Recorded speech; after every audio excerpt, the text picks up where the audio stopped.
Deuteronomy chapter 3. Next we turned and went up along the road towards Bashan. And Og, king of Bashan, with his whole army marched out to meet us in battle at Edrei. The Lord said to me, "Do not be afraid of him, for I have delivered him into your hands, along with his whole army and his land. Do to him what you did to Sihon, king of the Amorites, who reigned in Heshbon." So the Lord our God also gave into our hands Og, king of Bashan, and all his army. We struck them down, leaving no survivors. At that time we took all his cities. There was not one of the 60 cities that we did not take from them.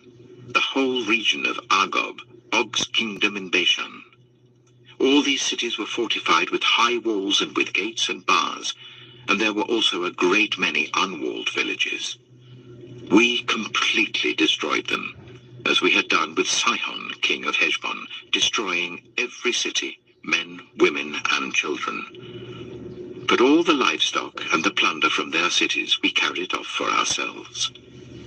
So at that time we took from these 2 kings of the Amorites the territory east of the Jordan, from the Arnon Gorge as far as Mount Hermon. Hermon is called Sirion by the Sidonians. The Amorites call it Sinea. We took all the towns on the plateau and all Gilead and all Bashan as far as Salekah and Edrei, towns of Og's kingdom in Bashan. Og, king of Bashan, was the last of the Rephaites. His bed was decorated with iron and was more than 9 cubits long and 4 cubits wide. It is still in Rabbah of the Ammonites. Of the land that we took over at that time, I gave the Reubenites and the Gadites the territory north of Aroer, by the Arnon Gorge, including half the hill country of Gilead, together with its towns. The rest of Gilead, and also all of Bashan, the kingdom of Og, I gave to the half-tribe of Manasseh. The whole region of Argob in Bashan used to be known as a land of the Rephaites. Jair, a descendant of Manasseh, took the whole region of Argob as far as the border of the Geshurites and the Maacathites. It was named after him, so that to this day Bashan is called Havoth Jair. And I gave Gilead to Machir. But to the Reubenites and the Gadites I gave the territory extending from Gilead down to the Arnon Gorge, the middle of the gorge being the border, and out to the river Jabbok, which is the border of the Ammonites. Its western border was the Jordan in the Arabah, from Kinnereth to the sea of the Arabah, that is, the Dead Sea, below the slopes of Pisgah. I commanded you at that time, "The Lord your God has given you this land to take possession of it. But all your able-bodied men armed for battle must cross over ahead of the other Israelites. However, your wives, your children, and your livestock, I know you have much livestock, may stay in the towns I have given you, until the Lord gives rest to your fellow Israelites as he has to you. And they too have taken over the land that the Lord your God is giving them across the Jordan. After that, each of you may go back to the possession I have given you." At that time, I commanded Joshua, "You have seen with your own eyes all that the Lord your God has done to these 2 kings. The Lord will do the same to all the kingdoms over there where you are going. Do not be afraid of them. The Lord your God himself will fight for you." At that time, I pleaded with the Lord, "Sovereign Lord, you have begun to show to your servant your greatness and your strong hand. For what God is there in heaven or on earth who can do the deeds and mighty works you do? Let me go over and see the good land beyond the Jordan, that fine hill country in Lebanon." But because of you, the Lord was angry with me and would not listen to me. "That is enough," the Lord said. "Do not speak to me any more about this matter. Go up to the top of Pisgah and look west and north and south and east. Look at the land with your own eyes, since you are not going to cross this Jordan. But commission Joshua and encourage and strengthen him, for he will lead this people across and will cause them to inherit the land that you will see. So we stayed in the valley near Beth Peor.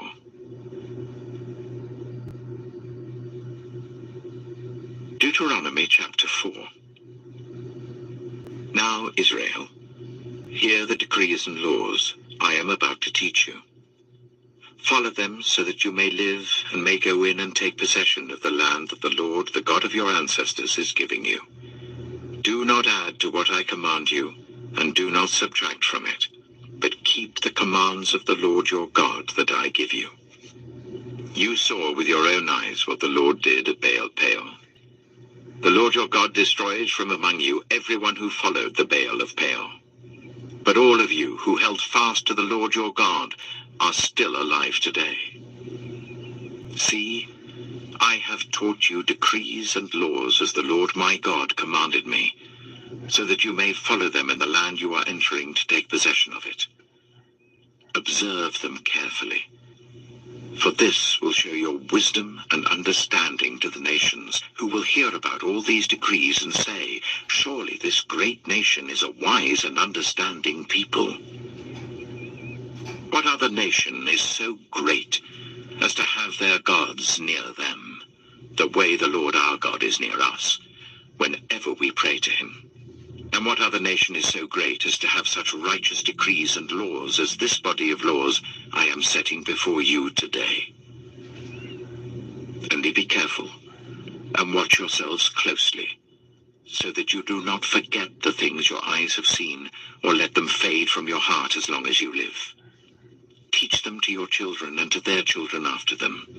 Remember the day you stood before the Lord your God at Horeb, when he said to me, assemble the people before me to hear my words, so that they may learn to revere me as long as they live in the land, and may teach them to their children. You came near and stood at the foot of the mountain while it blazed with fire to the very heavens, with black clouds and deep darkness. Then the Lord spoke to you out of the fire. You heard the sounds of words, but saw no form. There was only a voice. He declared to you his covenant, the 10 commandments, which he commanded you to follow, and then wrote them on 2 stone tablets. And the Lord directed me at that time to teach you the decrees and laws you are to follow in the land that you are crossing the Jordan to possess. You saw no form of any kind the day the Lord spoke to you at Horeb out of the fire. Therefore watch yourselves very carefully, so that you do not become corrupt and make for yourselves an idol, an image of any shape, whether formed like a man or a woman, or like any animal on earth, or any bird that flies in the air, or like any creature that moves along the ground, or any fish in the waters below. And when you look up to the sky and see the sun, the moon, and the stars, all the heavenly array, do not be enticed into bowing down to them and worshipping things the Lord your God has apportioned to all the nations under heaven. But as for you, the Lord took you and brought you out of the iron smelting furnace, out of Egypt, to be the people of his inheritance, as you now are.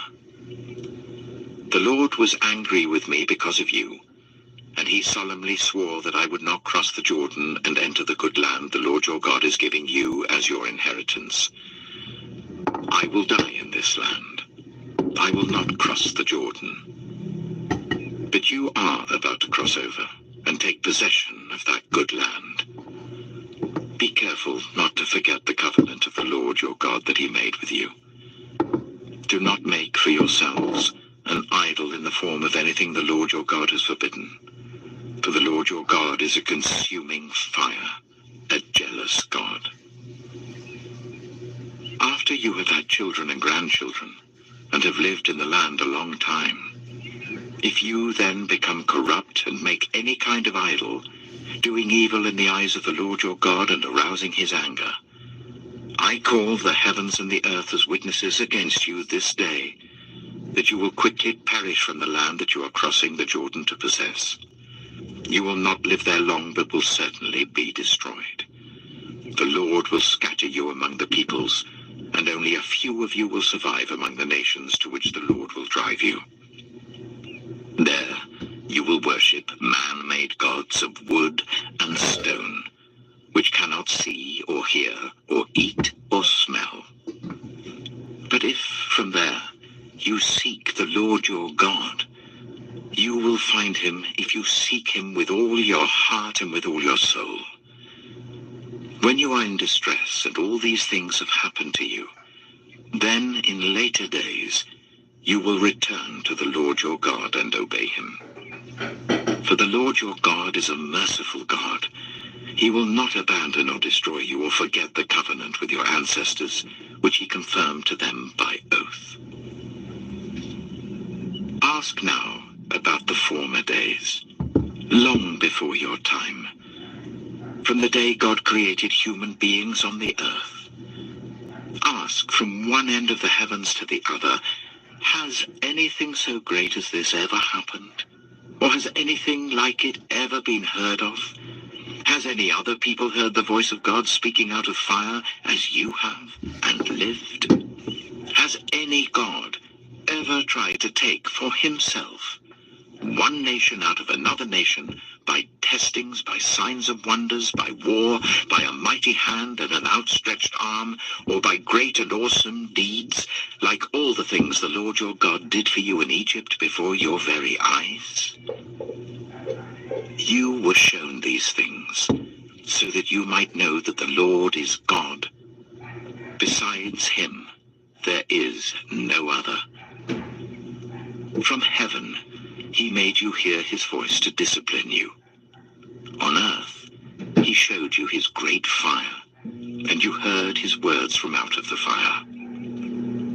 Because he loved your ancestors and chose their descendants after them, he brought you out of Egypt by his presence and his great strength, to drive out before you nations greater and stronger than you, and to bring you into their land, to give it to you for your inheritance, as it is today.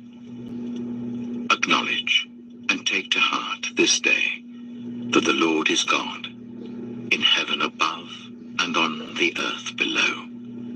There is no other. Keep his decrees and commands which I am giving you today, so that it may go well with you and your children after you, and that you may live long in the land the Lord your God gives you for all time.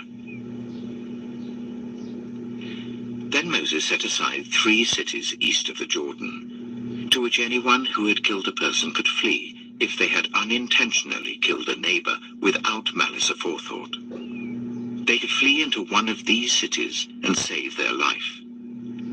The cities were these: Bezer in the wilderness plateau for the Reubenites, Ramoth in Gilead for the Gadites, and Golan in Bashan for the Manassites.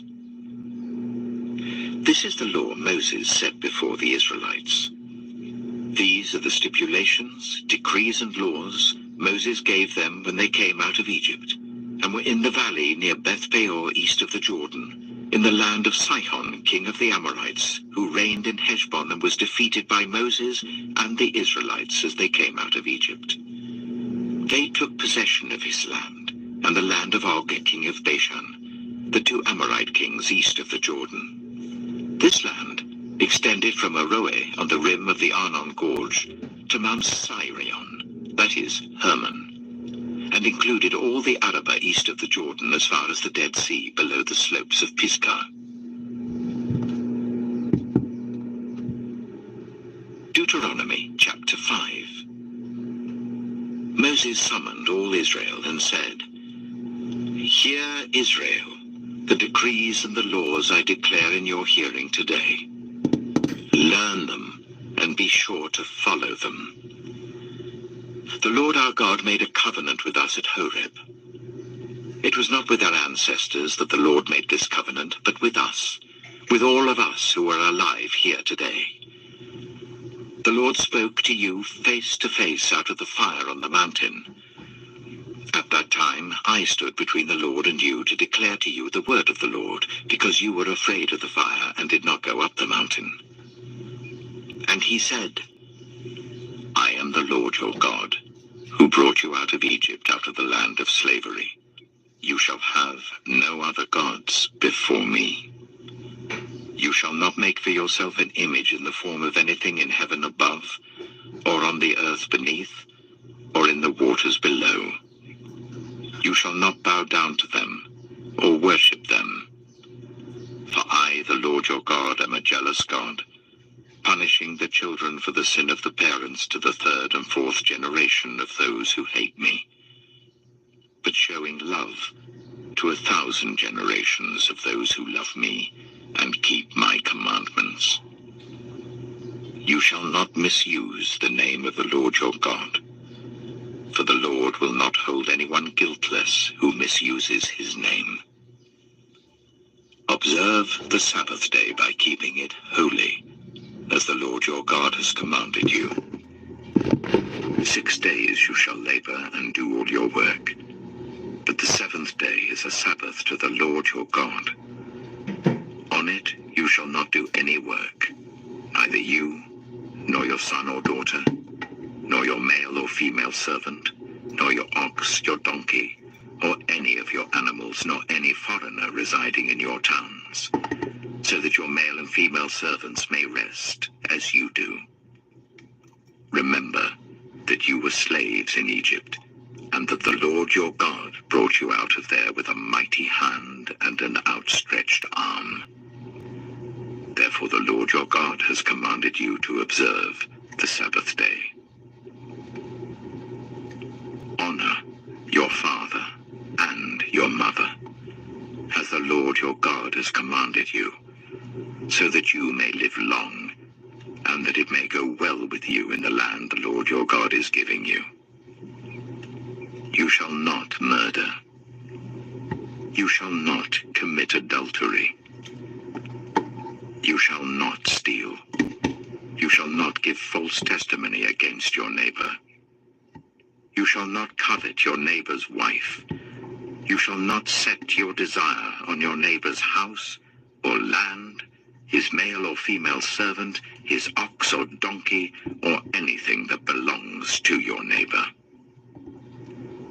These are the commandments the Lord proclaimed in a loud voice to your whole assembly there on the mountain from out of the fire, the cloud, and the deep darkness, and he added nothing more.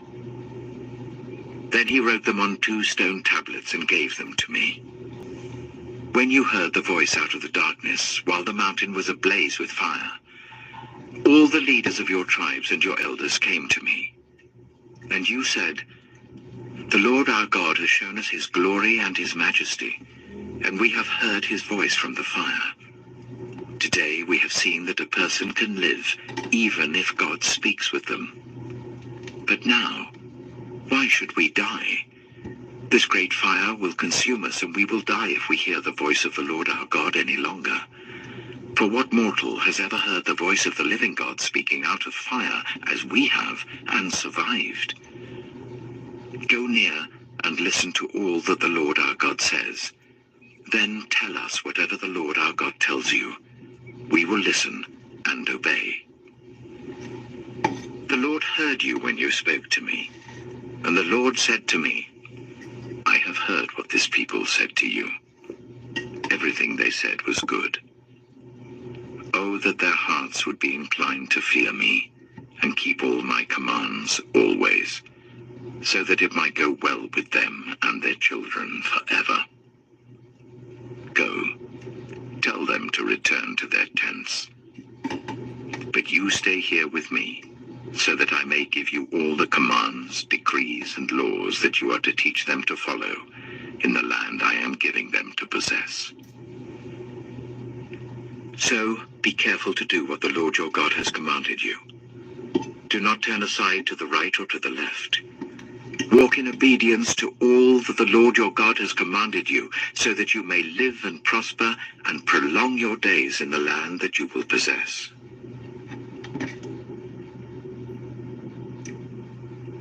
Deuteronomy chapter 6.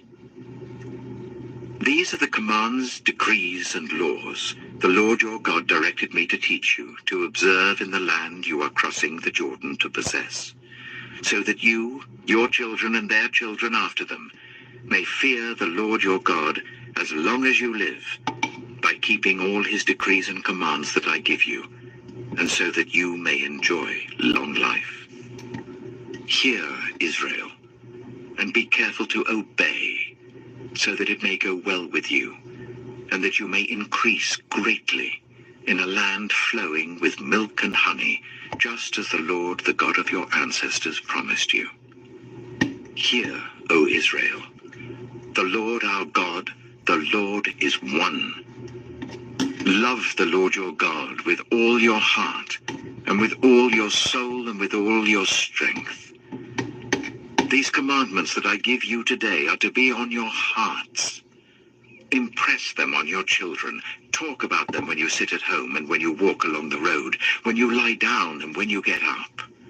Tie them as symbols on your hands and bind them on your foreheads. Write them on the door frames of your houses and on your gates. When the Lord your God brings you into the land he swore to your fathers, to Abraham, Isaac, and Jacob, to give you a land with large, flourishing cities you did not build, houses filled with all kinds of good things you did not provide, wells you did not dig, and vineyards and olive groves you did not plant. Then when you eat and are satisfied, be careful that you do not forget the Lord who brought you out of Egypt, out of the land of slavery. Fear the Lord your God. Serve him only, and take your oaths in his name. Do not follow other gods, the gods of the peoples around you. For the Lord your God who is among you is a jealous God, and his anger will burn against you, and he will destroy you from the face of the land. Do not put the Lord your God to test as you did at Massah. Be sure to keep the commands of the Lord your God and the stipulations and decrees he has given you. Do what is right and good in the Lord's sight, so that it may go well with you, and you may go in and take over the good land that the Lord promised on oath to your ancestors, thrusting out all your enemies before you, as the Lord said. In the future, when your son asks you, "What is the meaning of the stipulations, decrees, and laws the Lord our God has commanded you?" tell him, "We were slaves of Pharaoh in Egypt, but the Lord brought us out of Egypt with a mighty hand. Before our eyes the Lord sent signs and wonders, great and terrible, on Egypt and Pharaoh and his whole household. But he brought us out from there, to bring us in and give us the land that he promised on oath to our ancestors. The Lord commanded us to obey all these decrees and to fear the Lord our God, so that we might always prosper and be kept alive, as is the case today. And if we are careful to obey all this law before the Lord our God, as he has commanded us, that will be our righteousness."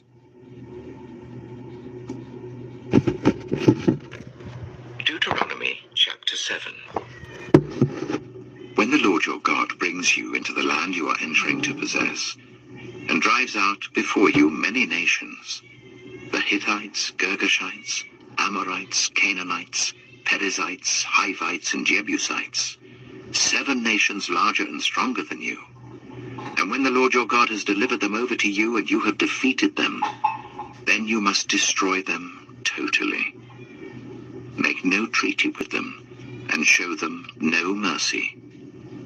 Do not intermarry with them.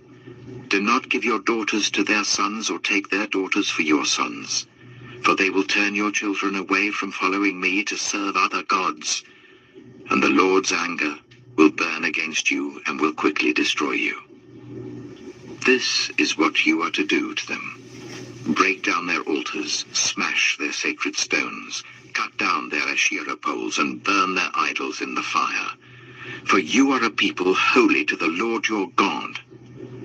The Lord your God has chosen you out of all the peoples on the face of the earth to be his people, his treasured possession.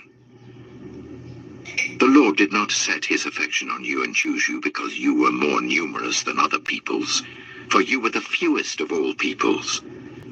But it was because the Lord loved you and kept the oath he swore to your ancestors, that he brought you out with a mighty hand and redeemed you from the land of slavery, from the power of Pharaoh, king of Egypt. Know therefore that the Lord your God is God. He is the faithful God, keeping his covenant of love to 1,000 generations of those who love him and keep his commandments.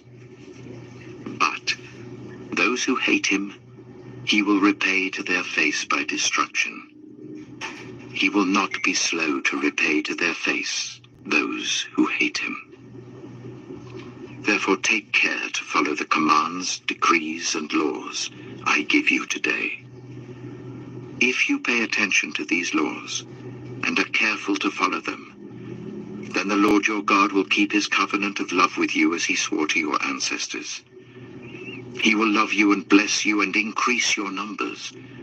He will bless the fruit of your womb, the crops of your land, your corn, new wine, and oil, the calves of your herds, and the lambs of your flocks in the land that he swore to your ancestors to give you.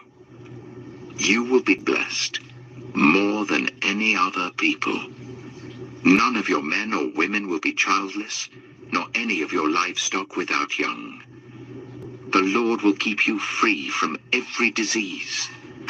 He will not inflict on you the horrible diseases you knew in Egypt, but he will inflict them on all who hate you.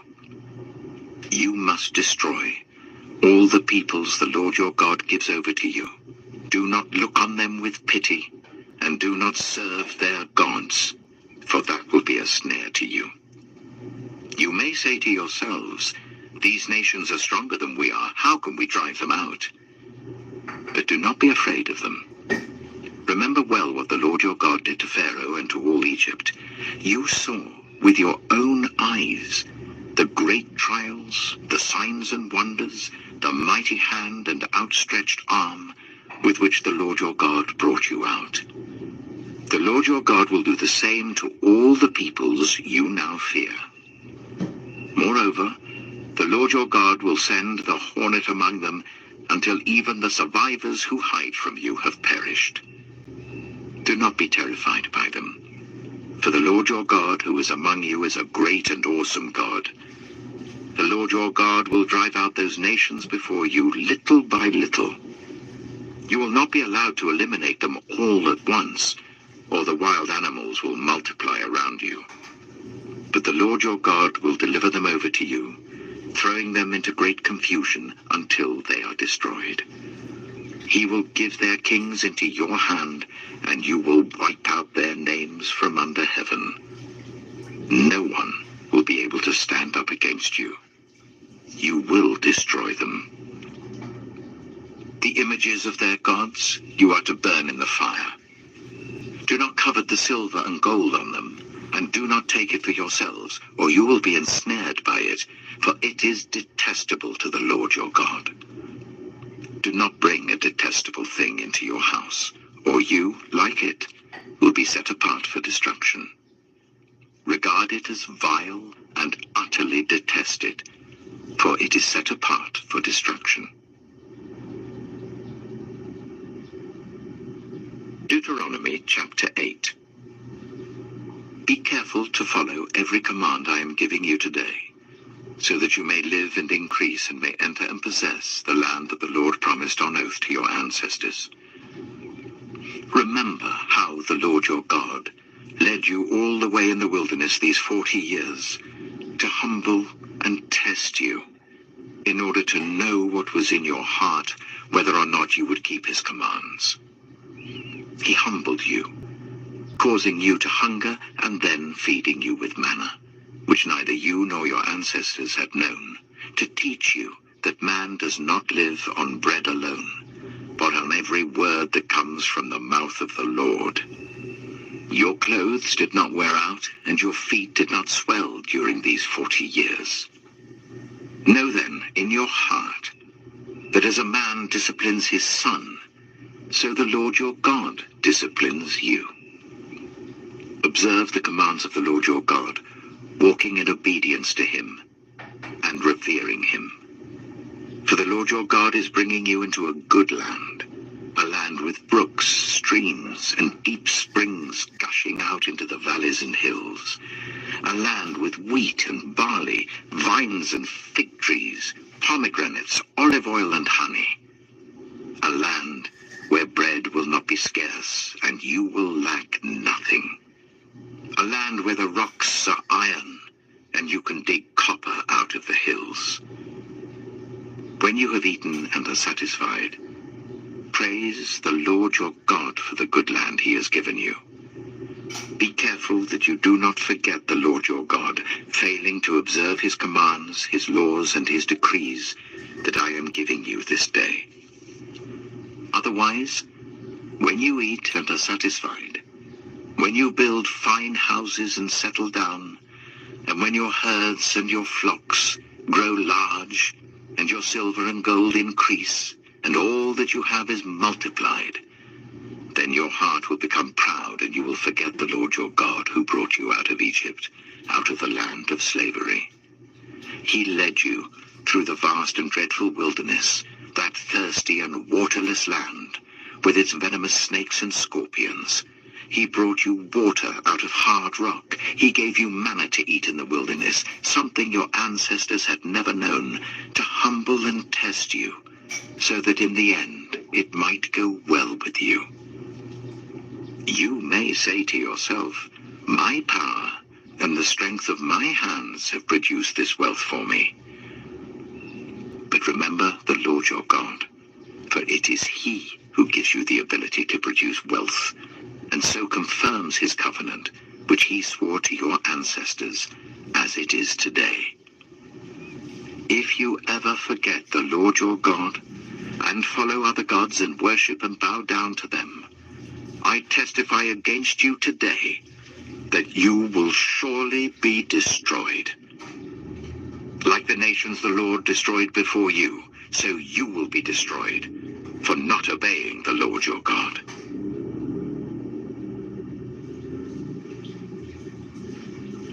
Deuteronomy chapter 9.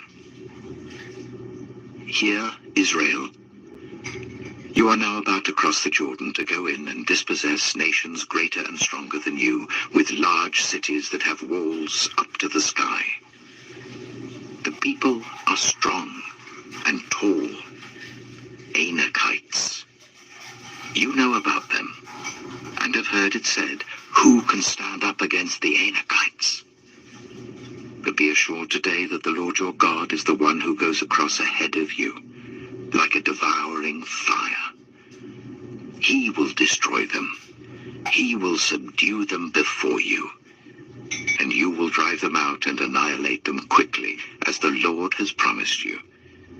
After the Lord your God has driven them out before you, do not say to yourself, the Lord has brought me here to take possession of this land because of my righteousness. No. It is on account of the wickedness of these nations that the Lord is going to drive them out before you. It is not because of your righteousness or your integrity that you are going in to take possession of their land, but on account of the wickedness of these nations, the Lord your God will drive them out before you, to accomplish what he swore to your fathers, to Abraham, Isaac, and Jacob. Understand then, that it is not because of your righteousness that the Lord your God is giving you this good land to possess, for you are a stiff-necked people. Remember this, and never forget how you aroused the anger of the Lord your God in the wilderness. From the day you left Egypt until you arrived here, you have been rebellious against the Lord. At Horeb, you aroused the Lord's wrath, so that he was angry enough to destroy you. When I went up on the mountain to receive the tablets of stone, the tablets of the covenant that the Lord had made with you, I stayed on the mountain for 40 days and 40 nights. I ate no bread and drank no water. The Lord gave me 2 stone tablets inscribed by the finger of God. On them were all the commandments the Lord proclaimed to you on the mountain out of the fire on the day of the assembly. At At the end of the 40 days and 40 nights, the Lord gave me the 2 stone tablets, the tablets of the covenant. Then the Lord told me, "Go down from here at once, because your people whom you brought out of Egypt have become corrupt. They have turned away quickly from what I commanded them, and have made an idol for themselves." And the Lord said to me, "I have seen this people, and they are a stiff-necked people indeed. Let me alone, so that I may destroy them and blot out their name from under heaven. And I will make you into a nation stronger and more numerous than they." So I turned and went down from the mountain while it was ablaze with fire. And the 2 stone tablets of the covenant were in my hands. When I looked, I saw that you had sinned against the Lord your God. You had made for yourselves an idol, cast in the shape of a calf. You had turned aside quickly from the way that the Lord had commanded you. So I took the 2 tablets and threw them out of my hands, breaking them to pieces before your eyes. Then once again I fell prostrate before the Lord for 40 days and 40 nights.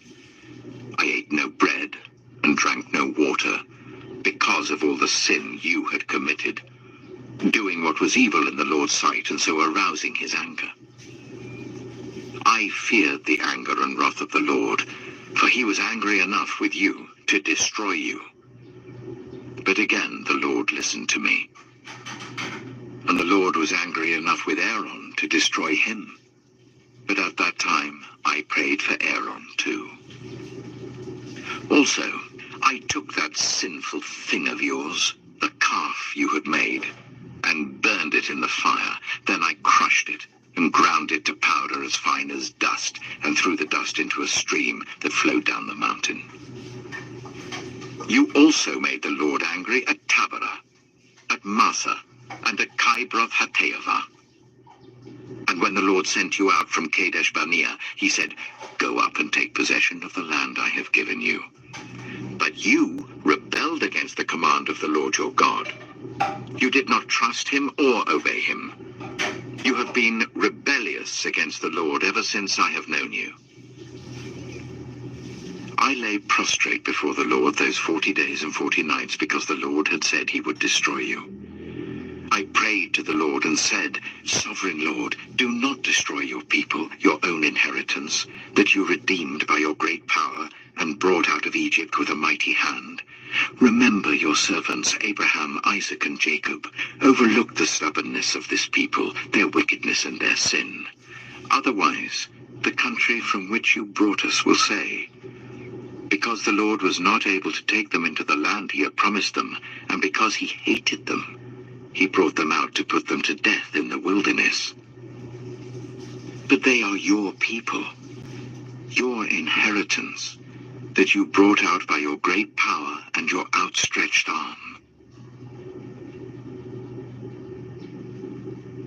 Deuteronomy chapter 10. At that time, the Lord said to me, "Chisel out 2 stone tablets like the first ones and come up to me on the mountain. Also make a wooden ark. I will write on the tablets the words that were on the first tablets which you broke. Then you are to put them in the ark." So I made the ark out of acacia wood, and chiseled out 2 stone tablets like the first ones, and I went up on the mountain with the 2 tablets in my hands. The Lord wrote on these tablets what he had written before, the 10 commandments he had proclaimed to you on the mountain out of the fire on the day of the assembly. And the Lord gave them to me. Then I came back down the mountain and put the tablets in the ark I had made, as the Lord commanded me. And they are there now. The Israelites traveled from the wells of Bene-Jaakan to Mosera. There Aaron died and was buried, and Eleazar his son succeeded him as priest. From there they traveled to Gudgodah, and on to Jotbathah, a land with streams of water. At that time, the Lord set apart the tribe of Levi to carry the ark of the covenant of the Lord, to stand before the Lord to minister and to pronounce blessings in his name, as they still do today. That is why the Levites have no share or inheritance among their fellow Israelites. The Lord is their inheritance, as the Lord your God told them. Now I had stayed on the mountain for 40 days and 40 nights, as I did the first time, and the Lord listened to me at this time also. It was not his will to destroy you. Go, the Lord said to me, and lead the people on their way, so that they may enter and possess the land that I swore to their ancestors to give them. And now, Israel, what does the Lord your God ask of you, but to fear the Lord your God, to walk in obedience to him, to love him, to serve the Lord your God with all your heart and with all your soul, and to observe the Lord's commands and decrees that I am giving you today for your own good. To the Lord your God belong the heavens, even the highest heavens, the earth, and everything in it. Yet the Lord set his affection on your ancestors and loved them, and he chose you, their descendants, above all the nations. As it is today, circumcise your hearts, therefore, and do not be stiff-necked any longer. For the Lord your God is God of gods and Lord of lords, the great God, mighty and awesome, who shows no partiality and accepts no bribes. He defends the cause of the fatherless and the widow, and loves the foreigner residing among you, giving them food and clothing. And you are to love those who are foreigners, for you yourselves were foreigners in Egypt. Fear the Lord your God and serve him. Hold fast to him, and take your oaths in his name. He is your praise. He is your God, who performed for you those great and awesome wonders you saw with your own eyes. Your ancestors, who went down into Egypt, were 70 in all. And now the Lord your God has made you as numerous as the stars in the sky. Deuteronomy chapter 11. Love the Lord your God and keep his requirements, his decrees, his laws, and his commands always. Remember today that your children were not the ones who saw and experienced the discipline of the Lord your God, his majesty, his mighty hand, his outstretched arm, the signs he performed and the things he did in the heart of Egypt, both to Pharaoh king of Egypt and to his whole country. What he did to the Egyptian army, to its horses and chariots, how he overwhelmed them with the waters of the Red Sea as they were pursuing you, and how the Lord brought lasting ruin on them. It was not your children who saw what he did for you in the wilderness until you arrived at this place. And what he did to Dathan and Abiram, sons of Eliab the Reubenite, when the earth opened its mouth right in the middle of all Israel and swallowed them up with their households, their tents, and every living thing that belonged to them. But it was your own eyes that saw all these great things the Lord has done. Observe, therefore, all the commands I am giving you today, so that you may have the strength to go in and take over the land you are crossing the Jordan to possess, and so that you may live long in the land that the Lord swore to your ancestors, to give them and their descendants, a land flowing with milk and honey. The land you are entering to take over is not like the land of Egypt from which you have come, where you planted your seed and irrigated it by foot, as in a vegetable garden. But the land you are crossing the Jordan to take possession of is a land of mountains and valleys that drinks rain from heaven. It is a land the Lord your God cares for. The eyes of the Lord your God are continually on it from the beginning of the year to its end. So if you faithfully obey the commands I am giving you today, to love the Lord your God and to serve him with all your heart and with all your soul, then I will send rain on your land in its season, both autumn and spring rains, so that you may gather in your corn, new wine, and olive oil. I I will provide grass in the fields for your cattle, and you will eat and be satisfied. Be careful, or you will be enticed to turn away and worship other gods and bow down to them. Then the Lord's anger will burn against you, and he will shut up the heavens so that it will not rain, and the ground will yield no produce, and you will soon perish from the good land the Lord is giving you. Fix these words of mine in your hearts and minds. Tie them as symbols on your hands and bind them on your foreheads. Teach them to your children, talking about them when you sit at home and when you walk along the road, when you lie down and when you get up. Write them on the door frames of your houses and on your gates, so that your days and the days of your children may be many in the land that the Lord swore to give your ancestors, as many as the days that the heavens are above the earth. If you carefully observe all these commands I am giving you to follow, to love the Lord your God, to walk in obedience to him and to hold fast to him, then the Lord will drive out all these nations before you, and you will dispossess nations larger and stronger than you. Every place where you set your foot will be yours. Your territory will extend from the desert to Lebanon, and from the river Euphrates to the Mediterranean Sea. No one will be able to stand against you. The Lord your God, as he promised you, will put the terror and fear of you on the whole land, wherever you go. See, I am setting before you today a blessing and a curse. The blessing, if you obey the commands of the Lord your God that I'm giving you today. The curse, if you disobey the commands of the Lord your God, and turn from the way that I command you today by following other gods, which you have not known.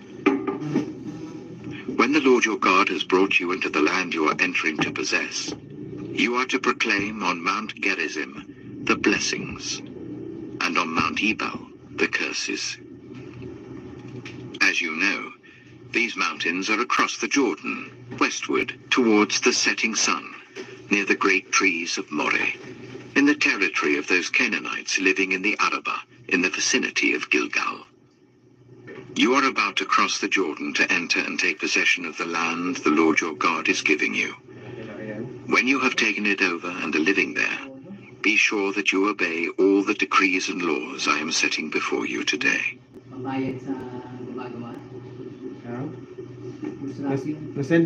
Deuteronomy chapter 12. These are the decrees and laws you must be careful to follow in the land that the Lord, the God of your ancestors, has given you to possess, as long as you live in the land. Destroy completely all the places on the high mountains, on the hills, and under every spreading tree, where the nations you are dispossessing worship their gods. Break down their altars, smash their sacred stones, and burn their Asherah poles in the fire. Cut down the idols of their gods and wipe out their names from those places. You must not worship the Lord your God in their way, but you are to seek the place the Lord your God will choose from among all your tribes to put his name there for his dwelling. To that place you must go. There bring your burnt offerings and sacrifices, your tithes and special gifts, what you have vowed to give, and your freewill offerings, and the firstborn of your herds and flocks.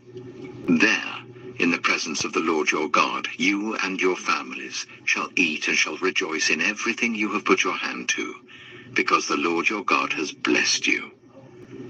You are not to do, as we do here today, everyone doing as they see fit, since you have not yet reached the resting place and the inheritance the Lord your God is giving you. But you will cross the Jordan and settle in the land the Lord your God is giving you as an inheritance, and he will give you rest from all your enemies around you, so that you will live in safety. Then, to the place the Lord your God will choose as a dwelling for his name, there you are to bring everything I command you, your burnt offerings and sacrifices, your tithes and special gifts, and all the choice possessions you have vowed to the Lord. And there rejoice before the Lord your God, you, your sons and daughters, your male and female servants, and the Levites from your towns, who have no land allotted to them or any inheritance of their own. Be careful not to sacrifice your burnt offerings anywhere you please. Offer them only at the place the Lord will choose in one of your tribes, and there observe everything I command you. Nevertheless, you may slaughter your animals in any of your towns, and eat as much of the meat as you want, as if it were gazelle or deer, according to the blessing the Lord your God gives you. Both the ceremonially unclean and the clean may eat it. But you must not eat the blood. Pour it on the ground like water. You must not eat in your own towns the tithe of your corn and new wine and olive oil, or the firstborn of your herds and flocks, or whatever you have vowed to give, or your freewill offerings or special gifts. Instead, you are to eat them in the presence of the Lord your God at the place the Lord your God will choose. You, your sons and daughters, your male and female servants, and the Levites from your towns. And you are to rejoice before the Lord your God in everything you put your hand to. Be careful not to neglect the Levites as long as you live in your land. When the Lord your God has enlarged your territory as he promised you, and you crave meat, and say, I would like some meat, then you may eat as much of it as you want. If the place where the Lord your God chooses to put his name is too far away from you, you may slaughter animals from the herds and flocks the Lord has given you as I have commanded you, and in your own towns you may eat as much of them as you want. Eat them as you would gazelle or deer. Both the ceremonially unclean and the clean may eat. But be sure you do not eat the blood, because the blood is the life, and you must not eat the life with the meat. You must not eat the blood. Pour it on the ground like water. Do not eat it, so that it may go well with you and your children after you, because you will be doing what is right in the eyes of the Lord. But take your consecrated things, and whatever you have vowed to give, and go to the place the Lord will choose. Present your burnt offerings on the altar of the Lord your God, both the meat and the blood. The blood of your sacrifices must be poured beside the altar of the Lord your God, but you may eat the meat. Be careful to obey all these regulations I am giving you, so that it may always go well with you and your children after you, because you will be doing what is good and right in the eyes of the Lord your God. The Lord your God will cut off before you the nations you are about to invade and dispossess. But when you have driven them out and settled in their land, and after they have been destroyed before you, be careful not to be ensnared by inquiring about their gods, saying, how do these nations serve their gods? We will do the same. You must not worship the Lord your God in their way, because in worshipping their gods, they do all kinds of detestable things the Lord hates. They even burn their sons and daughters in the fire as sacrifices to their gods. See that you do all I command you. Do not add to it or take away from it. Deuteronomy chapter 13. If a prophet, or one who foretells by dreams, appears among you and announces to you a sign or wonder, and if the sign or wonder spoken of takes place, and the prophet says, let us follow other gods, gods you have not known, and let us worship them, you must not listen to the words of that prophet or dreamer. The Lord your God is testing you to find out whether you love him with all your heart and with all your soul. It is the Lord your God you must follow, and him you must revere. Keep his commands and obey him, serve him, and hold fast to him. That prophet or dreamer must be put to death for inciting rebellion against the Lord your God, who brought you out of Egypt and redeemed you from the land of slavery. That prophet or dreamer tried to turn you from the way the Lord your God commanded you to follow, you must purge the evil from among you. If your very own brother, or your son or daughter, or the wife you love, or your closest friend secretly entices you, saying, "Let us go and worship other gods, gods that neither you nor your ancestors have known, gods of the peoples around you, whether near or far, from one end of the land to the other," do not yield to them or listen to them. Show them no pity. Do not spare them or shield them. You must certainly put them to death. Your hand must be the first in putting them to death, and then the hands of all the people. Stone them to death, because they tried to turn you away from the Lord your God, who brought you out of Egypt, out of the land of slavery. Then all Israel will hear and be afraid, and no one among you will do such an evil thing again. If you hear it said about one of the towns the Lord your God is giving you to live in, that troublemakers have arisen among you and have led the people of their town astray, saying, "Let us go and worship other gods, gods you have not known," then you must inquire, probe, and investigate it thoroughly. And if it is true, and it has been proved that this detestable thing has been done among you, you must certainly put to the sword all who live in that town. You must destroy it completely, both its people and its livestock. You are to gather all the plunder of the town into the middle of the public square, and completely burn the town and all its plunder as a whole burnt offering to the Lord your God. That town is to remain a ruin forever, never to be rebuilt, and none of the condemned things are to be found in your hands. Then the Lord will turn from his fierce anger, will show you mercy, and will have compassion on you. He will increase your numbers as he promised on oath to your ancestors, because you obey the Lord your God by keeping all his commands that I am giving you today, and doing what is right in his eyes. Deuteronomy chapter 14. You are the children of the Lord your God. Do not cut yourselves, or shave the front of your heads for the dead, for you are a people holy to the Lord your God.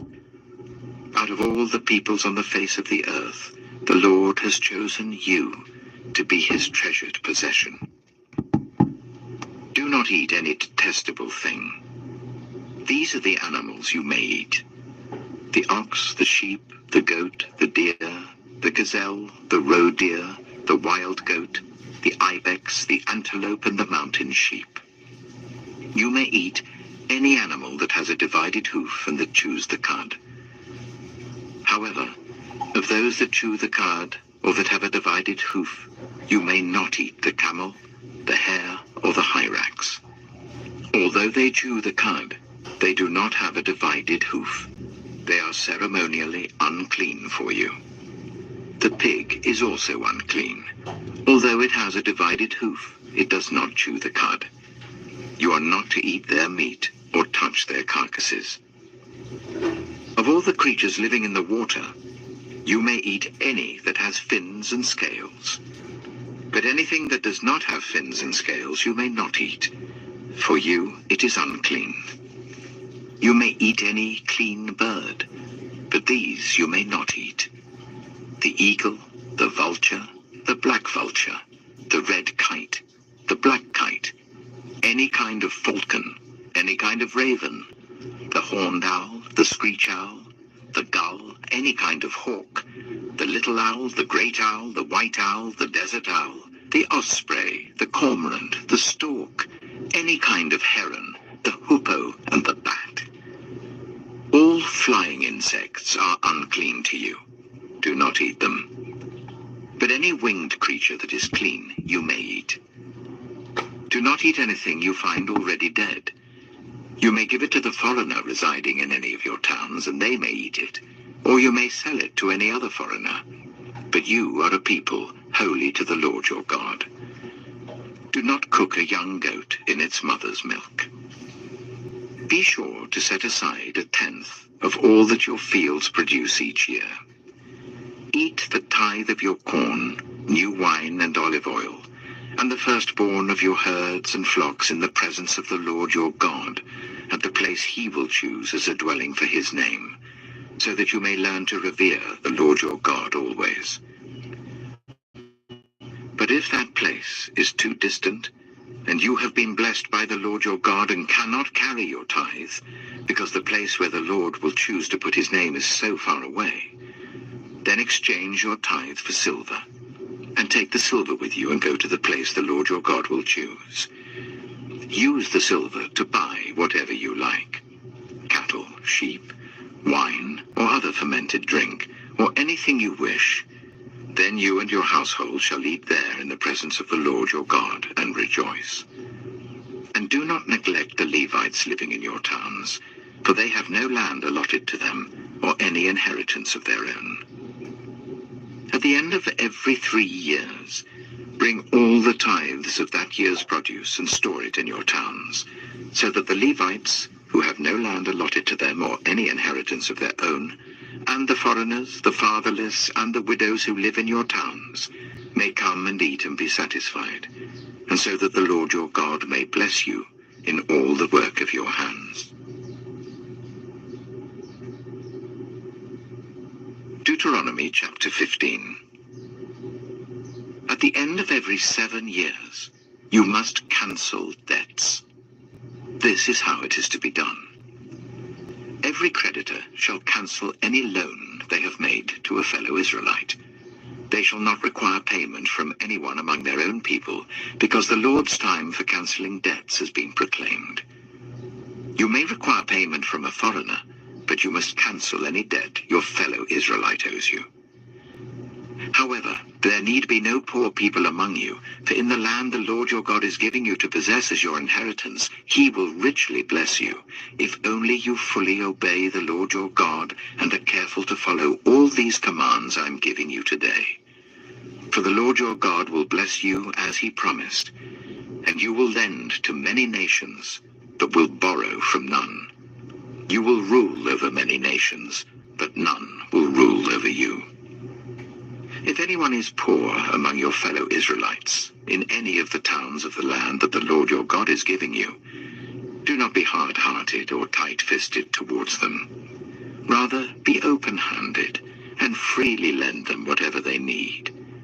Be careful not to harbor this wicked thought: the 7th year, the year for cancelling debts, is near, so that you do not show ill will towards the needy among your fellow Israelites and give them nothing. They may then appeal to the Lord against you, and you will be found guilty of sin. Give generously to them, and do so without a grudging heart. Then because of this, the Lord your God will bless you in all your work and in everything you put your hand to. There will always be poor people in the land. Therefore I command you to be open-handed towards your fellow Israelites, who are poor and needy in your land. If any of your people, Hebrew men or women, sell themselves to you and serve you for 6 years, in the 7th year you must let them go free. And when you release them, do not send them away empty-handed. Supply them liberally from your flock, your threshing floor, and your winepress. Give to them as the Lord your God has blessed you. Remember that you were slaves in Egypt, and the Lord your God redeemed you. That is why I give you this command today.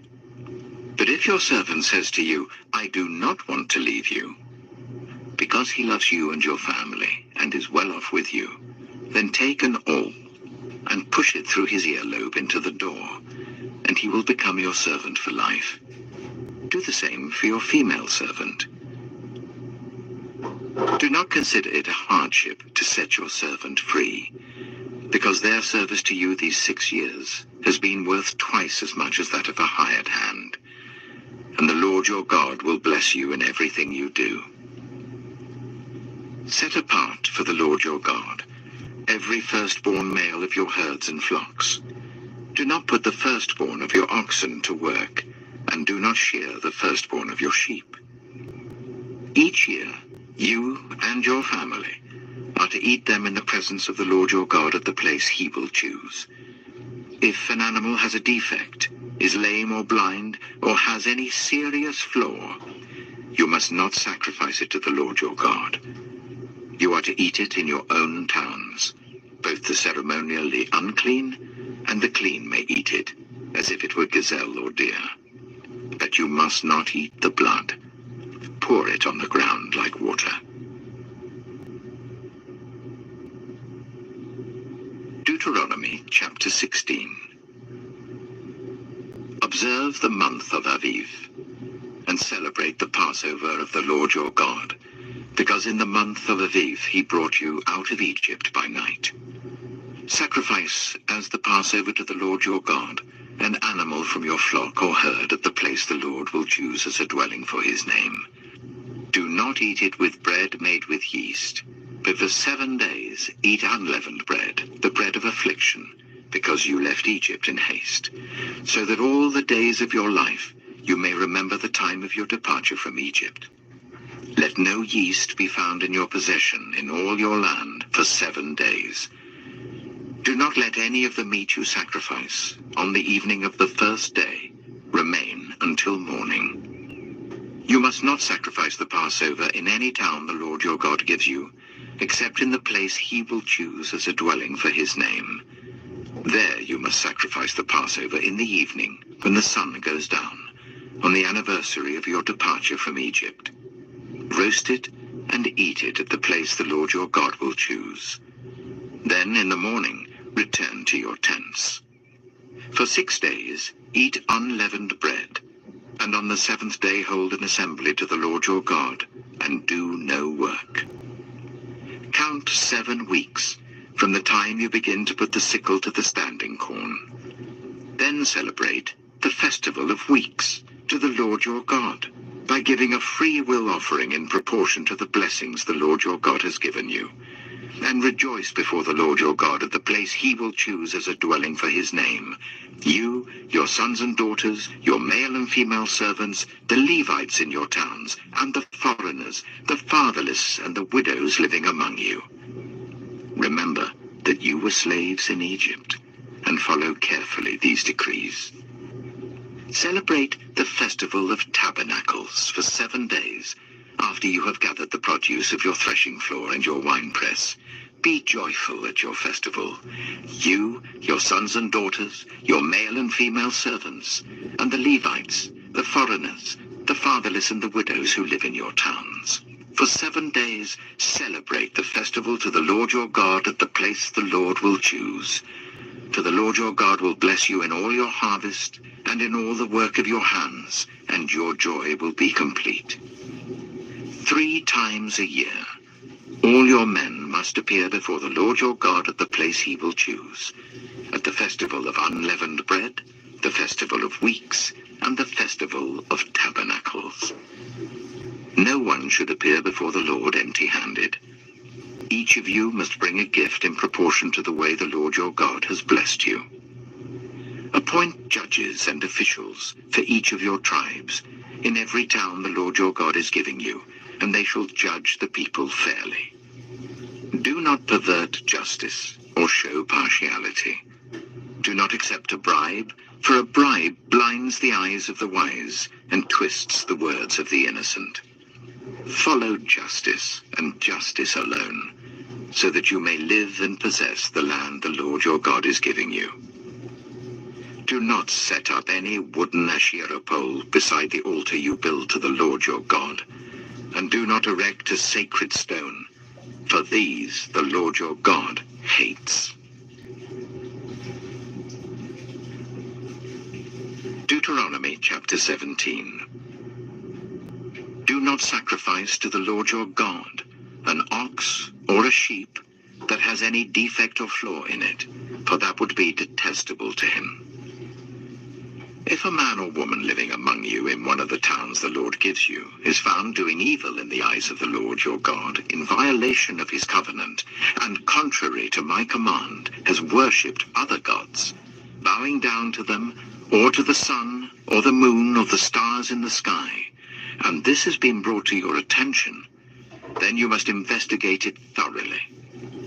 If it is true, and it has been proved that this detestable thing has been done in Israel, take the man or woman who has done this evil deed to your city gate, and stone that person to death. On the testimony of 2 or 3 witnesses a person is to be put to death, but no one is to be put to death on the testimony of only 1 witness. The hands of the witnesses must be the first in putting that person to death, and then the hands of all the people. You must purge the evil from among you. If cases come before your courts that are too difficult for you to judge, whether bloodshed, lawsuits, or assaults, take them to the place the Lord your God will choose. Go to the Levitical priests and to the judge who is in office at that time. Inquire of them, and they will give you the verdict. You must act according to the decisions they give you at the place the Lord will choose. Be careful to do everything they instruct you to do. Act according to whatever they teach you and the decisions they give you. Do not turn aside from what they tell you to the right or to the left. Anyone who shows contempt for the judge or for the priest who stands ministering there to the Lord your God is to be put to death. You must purge the evil from Israel. All the people will hear and be afraid, and will not be contemptuous again. When you enter the land the Lord your God is giving you, and have taken possession of it and settled in it, and you say, "Let us set a king over us like all the nations around us," be sure to appoint over you a king the Lord your God chooses. He must be from among your fellow Israelites. Do not place a foreigner over you, one who is not an Israelite. The king, moreover, must not acquire great numbers of horses for himself, or make the people return to Egypt to get more of them. For the Lord has told you, you are not to go back that way again. He must not take many wives, or his heart will be led astray. He must not accumulate large amounts of silver and gold. When he takes the throne of his kingdom, he is to write for himself on a scroll a copy of this law, taken from that of the Levitical priests. It is to be with him, and he is to read it all the days of his life, so that he may learn to revere the Lord his God and follow carefully all the words of this law and these decrees, and not consider himself better than his fellow Israelites, and turn from the law to the right or to the left. Then he and his descendants will reign a long time over his kingdom in Israel. Deuteronomy chapter 18. The Levitical priests, indeed the whole tribe of Levi, are to have no land allotted to them or any inheritance with Israel. They shall live on the food offerings presented to the Lord, for that is their inheritance. They shall have no inheritance among their fellow Israelites. The Lord is their inheritance, as he promised them. This is the share due to the priests, from the people who sacrifice a bull or a sheep: the shoulder, the internal organs, and the meat from the head. You are to give them the first fruits of your corn, new wine, and olive oil, and the first wool from the shearing of your sheep. For the Lord your God has chosen them and their descendants out of all your tribes to stand and minister in the Lord's name always. If a Levite moves from one of your towns anywhere in Israel where he is living, and comes in all earnestness to the place the Lord will choose, he may minister in the name of the Lord his God like all his fellow Levites, who serve there in the presence of the Lord. He is to share equally in their benefits, even though he has received money from the sale of family possessions. When you enter the land the Lord your God is giving you, do not learn to imitate the detestable ways of the nations there. Let no one be found among you who sacrifices their son or daughter in the fire, who practices divination or sorcery, interprets omens, engages in witchcraft, or casts spells, or who is a medium or spiritist, or who consults the dead. Anyone who does these things is detestable to the Lord. Because of these same detestable practices, the Lord your God will drive out those nations before you. You must be blameless before the Lord your God. The nations you will dispossess listen to those who practice sorcery or divination. But as for you, the Lord your God has not permitted you to do so. The Lord your God will raise up for you a prophet like me from among you, from your fellow Israelites. You must listen to him. For this is what you asked of the Lord your God at Horeb, on the day of the assembly, when you said, "Let us not hear the voice of the Lord our God, nor see this great fire any more, or we will die." The Lord God said to me, "What they say is good. I will raise up for them a prophet like you, from among their fellow Israelites, and I will put my words in his mouth. He will tell them everything I command him. I myself will call to account anyone who does not listen to my words that the prophet speaks in my name. But a prophet who presumes to speak in my name anything I have not commanded, or a prophet who speaks in the name of other gods, is to be put to death. You may say to yourselves, how can we know when a message has not been spoken by the Lord?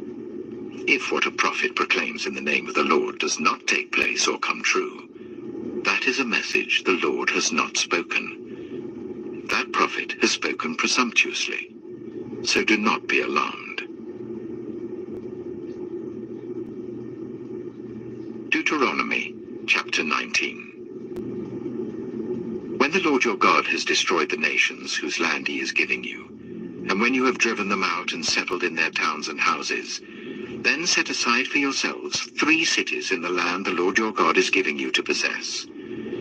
Determine the distances involved, and divide into 3 parts the land the Lord your God is giving you as an inheritance, so that a person who kills someone may flee for refuge to one of these cities. This is the rule concerning anyone who kills a person and flees there for safety. Anyone who kills a neighbor unintentionally, without malice aforethought. For instance, a man may go into the forest with his neighbor to cut wood, and as he swings his axe to fell a tree, the head may fly off and hit his neighbor and kill him. That man may flee to one of these cities and save his life. Otherwise, the avenger of blood might pursue him in a rage, overtake him if the distance is too great, and kill him even though he is not deserving of death, since he did it to his neighbor without malice aforethought. This is why I command you to set aside for yourselves 3 cities. If the Lord your God enlarges your territory, as he promised on oath to your ancestors, and gives you the whole land he promised them, because you carefully follow all these laws I command you today, to love the Lord your God and to walk always in obedience to him, then you are to set aside 3 more cities. Do this so that innocent blood will not be shed in your land, which the Lord your God is giving you as your inheritance, and so that you will not be guilty of bloodshed. But if, out of hate, someone lies in wait, assaults and kills a neighbor, and then flees to one of these cities, the killer shall be sent for by one of the town elders, be brought back from the city, and be handed over to the avenger of blood to die. Show no pity. You must purge from Israel the guilt of shedding innocent blood, so that it may go well with you. Do not move your neighbor's boundary stones set up by your predecessors in the inheritance you receive in the land the Lord your God is giving you to possess. One witness is not enough to convict anyone accused of any crime or offense they may have committed. A matter must be established by the testimony of 2 or 3 witnesses. If a malicious witness takes the stand to accuse someone of a crime, the 2 people involved in the dispute must stand in the presence of the Lord before the priests and the judges who are in office at the time. The judges must make a thorough investigation, and if the witness proves to be a liar, giving false testimony against a fellow Israelite, then do to the false witness as that witness intended to do to the other party. You must purge the evil from among you. The rest of the people will hear of this and be afraid, and never again will such an evil thing be done among you. Show no pity. Life for life, eye for eye, tooth for tooth, hand for hand, foot for foot.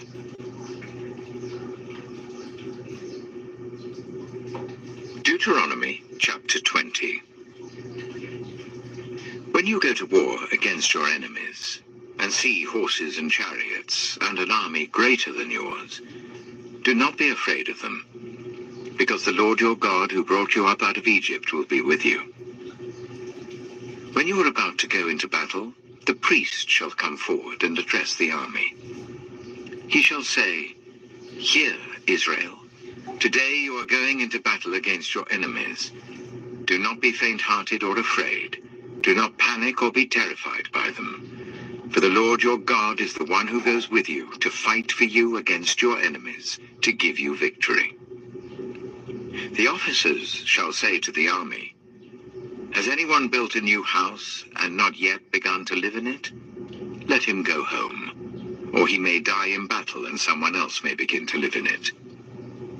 Has anyone planted a vineyard and not begun to enjoy it? Let him go home, or he may die in battle and someone else enjoy it. Has anyone become pledged to a woman and not married her? Let him go home, or he may die in battle and someone else marry her." Then the officers shall add, "Is anyone afraid or faint-hearted? Let him go home, so that his fellow soldiers will not become disheartened too." When the officers have finished speaking to the army, they shall appoint commanders over it. When you march up to attack a city, make its people an offer of peace.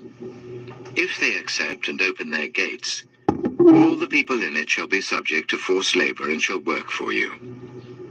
If they refuse to make peace and they engage you in battle, lay siege to that city. When the Lord your God delivers it into your hand, put to the sword all the men in it. As for the women, the children, the livestock, and everything else in the city, you may take these as plunder for yourselves, and you may use the plunder the Lord your God gives you from your enemies. This is how you are to treat all the cities that are at a distance from you and do not belong to the nations nearby. However, in the cities of the nations the Lord your God is giving you as an inheritance, do not leave alive anything that breathes. Completely destroy them. The Hittites, Amorites, Canaanites, Perizzites, Hivites, and Jebusites, as the Lord your God has commanded you. Otherwise they will teach you to follow all the detestable things they do in worshipping their gods, and you will sin against the Lord your God. When you lay siege to a city for a long time, fighting against it to capture it, do not destroy its trees by putting an axe to them, because you can eat their fruit. Do not cut them down.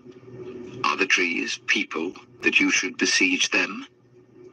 However, you may cut down trees that you know are not fruit trees, and use them to build siege works until the city at war with you falls. Deuteronomy chapter 21. If someone is found slain, lying in a field in the land the Lord your God is giving you to possess, and it is not known who the killer was, your elders and judges shall go out and measure the distance from the body to the neighboring towns. Then the elders of the town nearest the body shall take a heifer that has never been worked and has never worn a yoke, and lead it down to a valley that has not been plowed or planted and where there is a flowing stream. There, in the valley, they are to break the heifer's neck. The Levitical priests shall step forward, for the Lord your God has chosen them to minister and to pronounce blessings in the name of the Lord, and to decide all cases of dispute and assault. Then all the elders of the town nearest the body shall wash their hands over the heifer whose neck was broken in the valley, and they shall declare, "Our hands did not shed this blood, nor did our eyes see it done. Accept this atonement for your people, Israel, whom you have redeemed, Lord, and do not hold your people guilty of the blood of an innocent person." Then the bloodshed will be atoned for, and you will have purged from yourselves the guilt of shedding innocent blood, since you have done what is right in the eyes of the Lord.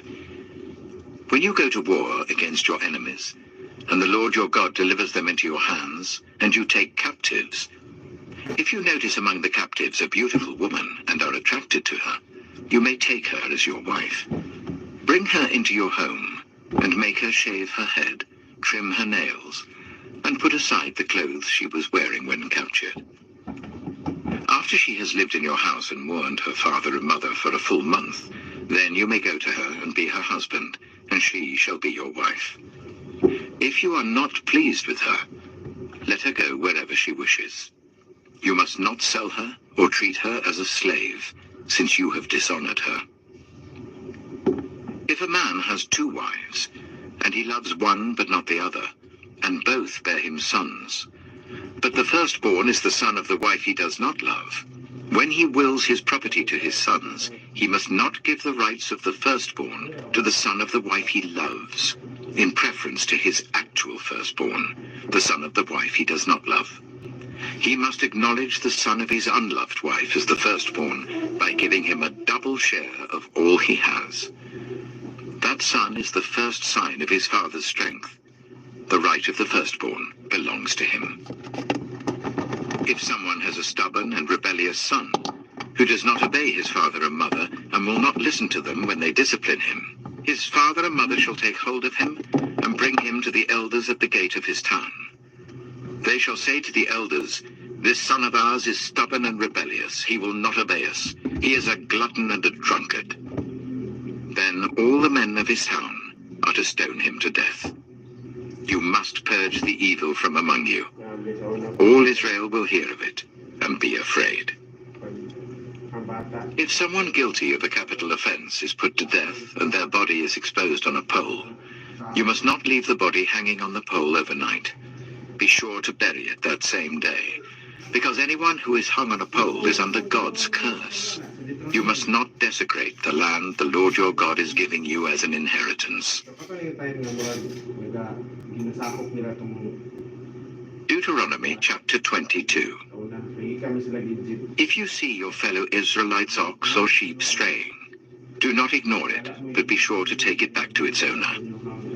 If they do not live near you, or if you do not know who owns it, take it home with you and keep it until they come looking for it. Then give it back. Do the same if you find their donkey or cloak or anything else they have lost. Do not ignore it. If you see your fellow Israelites' donkey or ox fallen on the road, do not ignore it. Help the owner to get it to its feet. A woman must not wear men's clothing, nor a man wear women's clothing. For the Lord your God detests anyone who does this. If you come across a bird's nest beside the road, either in a tree or on the ground, and the mother is sitting on the young or on the eggs, do not take the mother with the young. You may take the young, but be sure to let the mother go, so that it may go well with you and you may have a long life. When you build a new house, make a parapet around your roof, so that you may not bring the guilt of bloodshed on your house if someone falls from the roof. Do not plant 2 kinds of seed in your vineyard. If you do, not only the crops you plant, but also the fruit of the vineyard will be defiled. Do not plow with an ox and a donkey yoked together. Do not wear clothes of wool and linen woven together. Make tassels on the 4 corners of the cloak you wear. If a man takes a wife, and after sleeping with her dislikes her, and slanders her, and gives her a bad name, saying, "I married this woman, but when I approached her, I did not find proof of her virginity," then the young woman's father and mother shall bring to the town elders at the gate proof that she was a virgin. Her father will say to the elders, "I gave my daughter in marriage to this man, but he dislikes her. Now he has slandered her and said, 'I did not find your daughter to be a virgin. But here is the proof of my daughter's virginity.' Then her parents shall display the cloth before the elders of the town, and the elders shall take the man and punish him. They shall fine him 100 shekels of silver, and give them to the young woman's father, because this man has given an Israelite virgin a bad name. She shall continue to be his wife. He must not divorce her as long as he lives. If, however, the charge is true, and no proof of the young woman's virginity can be found, she shall be brought to the door of her father's house, and there the men of her town shall stone her to death.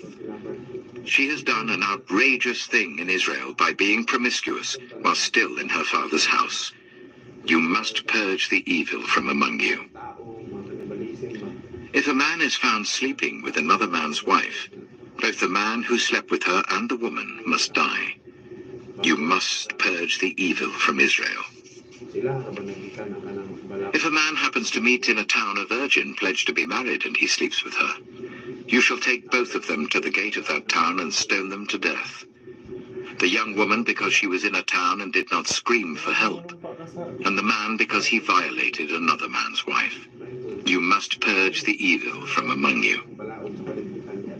But if out in the country, a man happens to meet a young woman pledged to be married and rapes her, only the man who has done this shall die. Do nothing to the woman. She has committed no sin deserving death.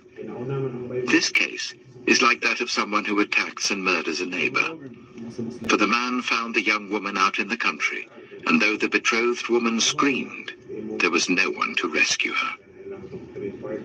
If a man happens to meet a virgin who is not pledged to be married and rapes her, and they are discovered, he shall pay her father 50 shekels of silver. He must marry the young woman, for he has violated her. He can never divorce her as long as he lives. A man is not to marry his father's wife. He must not dishonor his father's bed. Deuteronomy chapter 23. No one who has been emasculated by crushing or cutting may enter the assembly of the Lord. No one born of a forbidden marriage, nor any of their descendants may enter the assembly of the Lord, not even in the 10th generation. No Ammonite or Moabite, or any of their descendants may enter the assembly of the Lord, not even in the 10th generation. For they did not come to meet you with bread and water on your way when you came out of Egypt. And they hired Balaam, son of Beor, from Pethor in Aram Naharaim, to pronounce a curse on you. However, the Lord your God would not listen to Balaam, but turned the curse into a blessing for you, because the Lord your God loves you. Do not seek a treaty of friendship with them as long as you live. Do not despise an Edomite, for the Edomites are related to you. Do not despise an Egyptian, because you resided as foreigners in their country. The 3rd generation of children born to them may enter the assembly of the Lord. When you set up camp against your enemies, keep away from everything impure. If one of your men is unclean because of a nocturnal emission, he is to go outside the camp and stay there. But as evening approaches, he is to wash himself, and at sunset he may return to the camp. Designate a place outside the camp where you can go to relieve yourself. As part of your equipment, have something to dig with, and when you relieve yourself, dig a hole and cover up your excrement. For the Lord your God moves about in your camp to protect you and to deliver your enemies to you. Your camp must be holy, so that he will not see among you anything indecent and turn away from you. If a slave has taken refuge with you, do not hand them over to their master. Let them live among you wherever they like, and in whatever town they choose. Do not oppress them.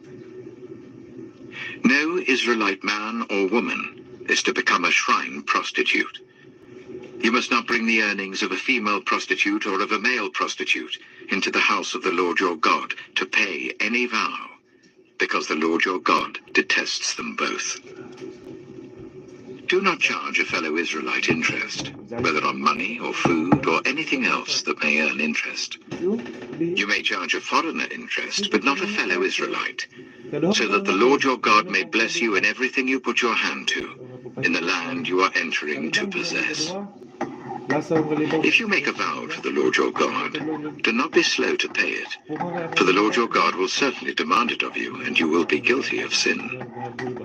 But if you refrain from making a vow, you will not be guilty.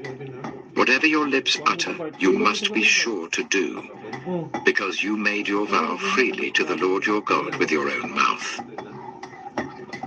If you enter your neighbor's vineyard, you may eat all the grapes you want, but do not put any in your basket. If you enter your neighbor's cornfield, you may pick the ears with your hands, but you must not put a sickle to their standing corn. Deuteronomy chapter 24.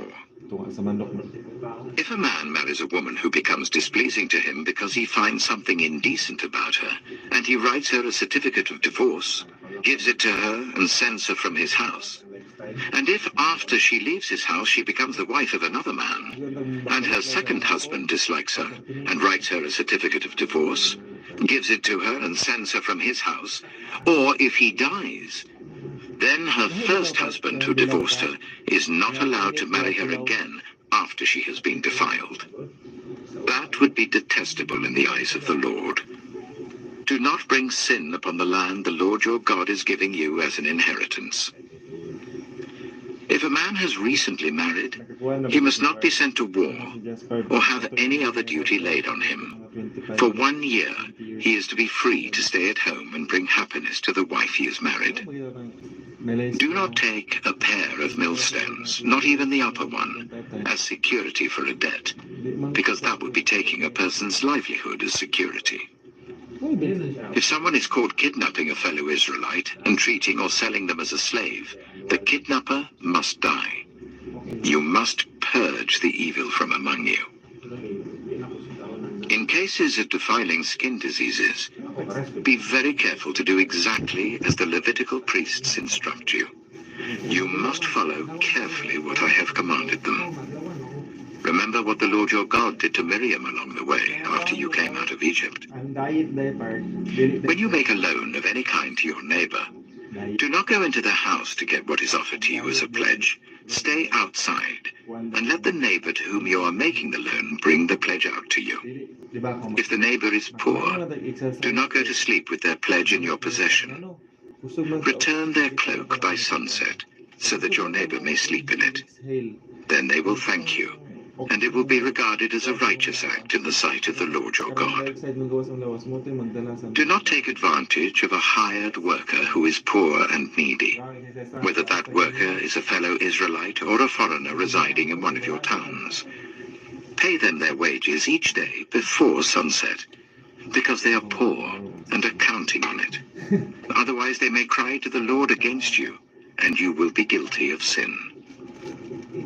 Parents are not to be put to death for their children, nor children put to death for their parents. Each will die for their own sin. Do not deprive the foreigner or the fatherless of justice, or take the cloak of the widow as a pledge.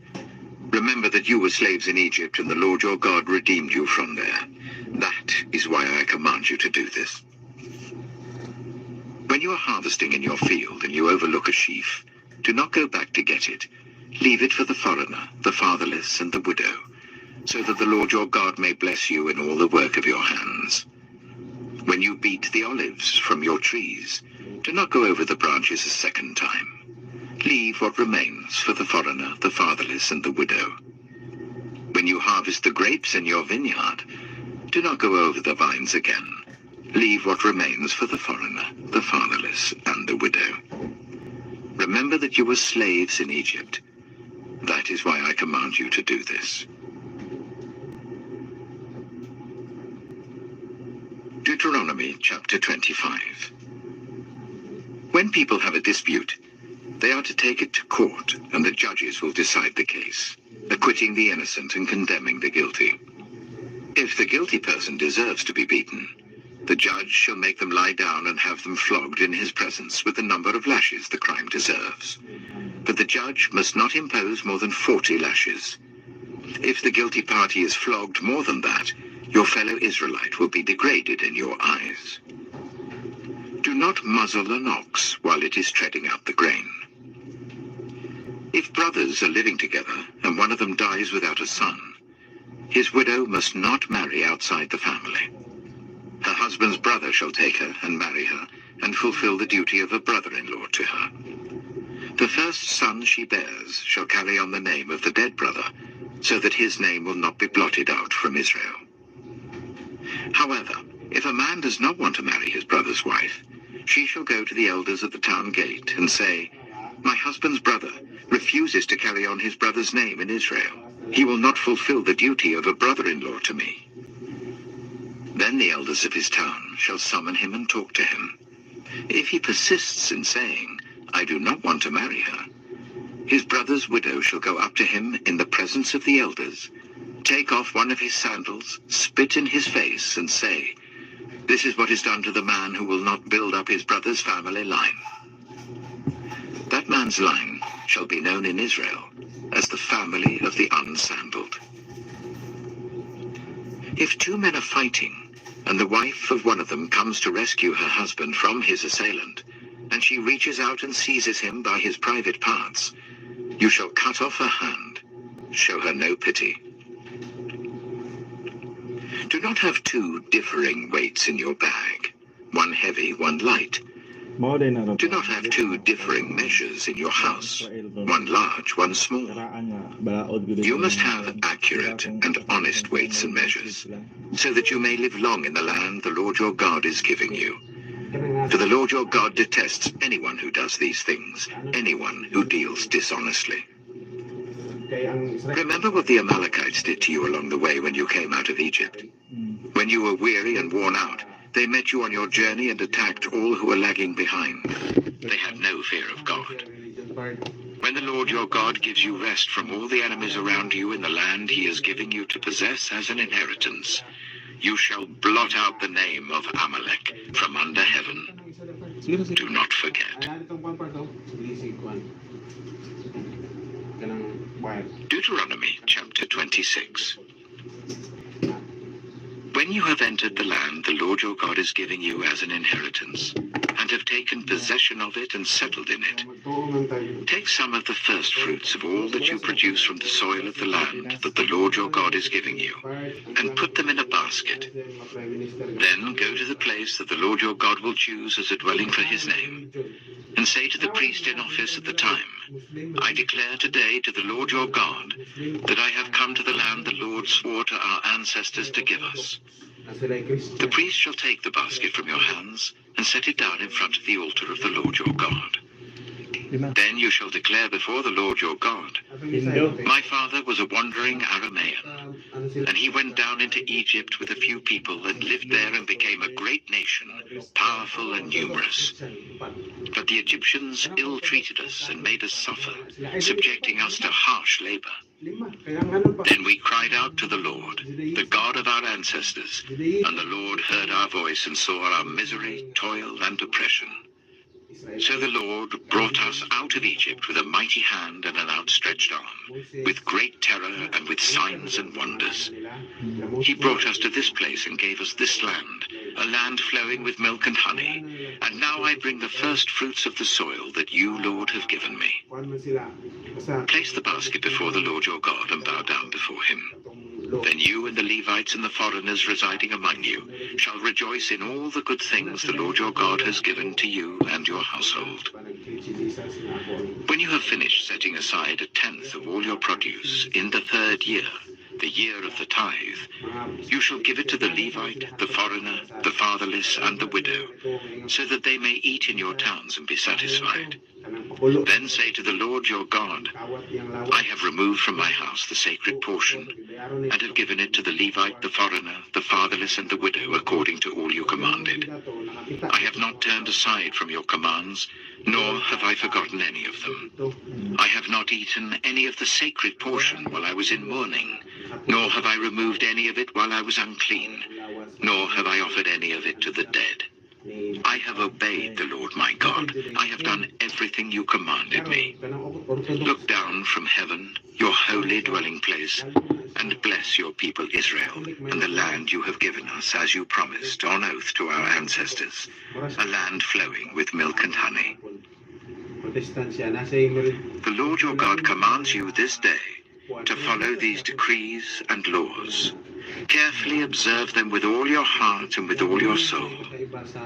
You have declared this day that the Lord is your God, and that you will walk in obedience to him, that you will keep his decrees, commands, and laws, that you will listen to him.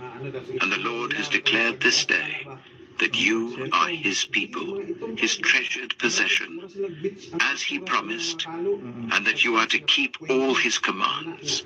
He has declared that he will set you in praise, fame, and honor, high above all the nations he has made, and that you will be a people holy to the Lord your God, as he promised.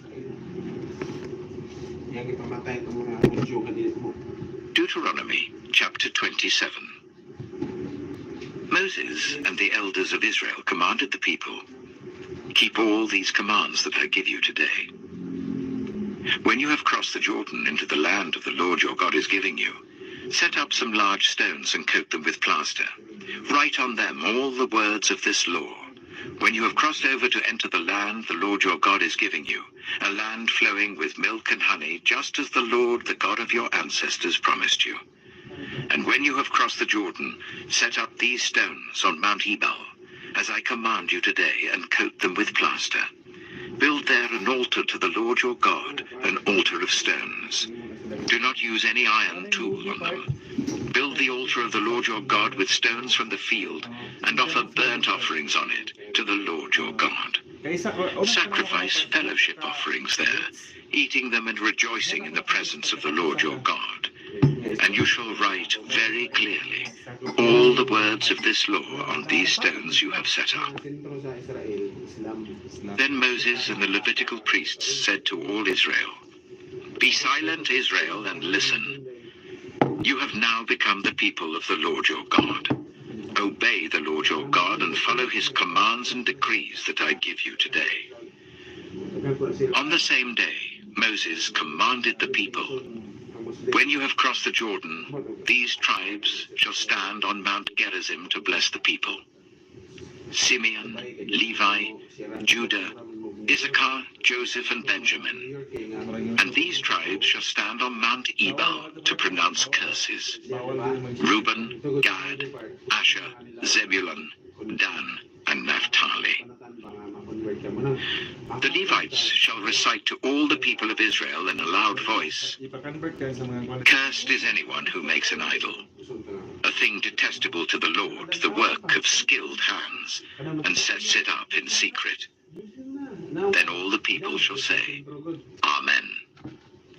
Cursed is anyone who dishonors their father and mother." Then all the people shall say, "Amen." "Cursed is anyone who moves their neighbor's boundary stone." Then all the people shall say, "Amen." "Cursed is anyone who leads the blind astray on the road." Then all the people shall say, "Amen." "Cursed is anyone who withholds justice from the foreigner, the fatherless, or the widow." Then all the people shall say, "Amen." "Cursed is anyone who sleeps with his father's wife, for he dishonors his father's bed." Then all the people shall say, "Amen." "Cursed is anyone who has sexual relations with any animal." Then all the people shall say, "Amen." "Cursed is anyone who sleeps with his sister, the daughter of his father or the daughter of his mother." Then all the people shall say, "Amen." "Cursed is anyone who sleeps with his mother-in-law." Then all the people shall say, "Amen." "Cursed is anyone who kills their neighbor secretly." Then all the people shall say, "Amen." "Cursed is anyone who accepts a bribe to kill an innocent person." Then all the people shall say, "Amen." "Cursed is anyone who does not uphold the words of this law by carrying them out." Then all the people shall say, "Amen."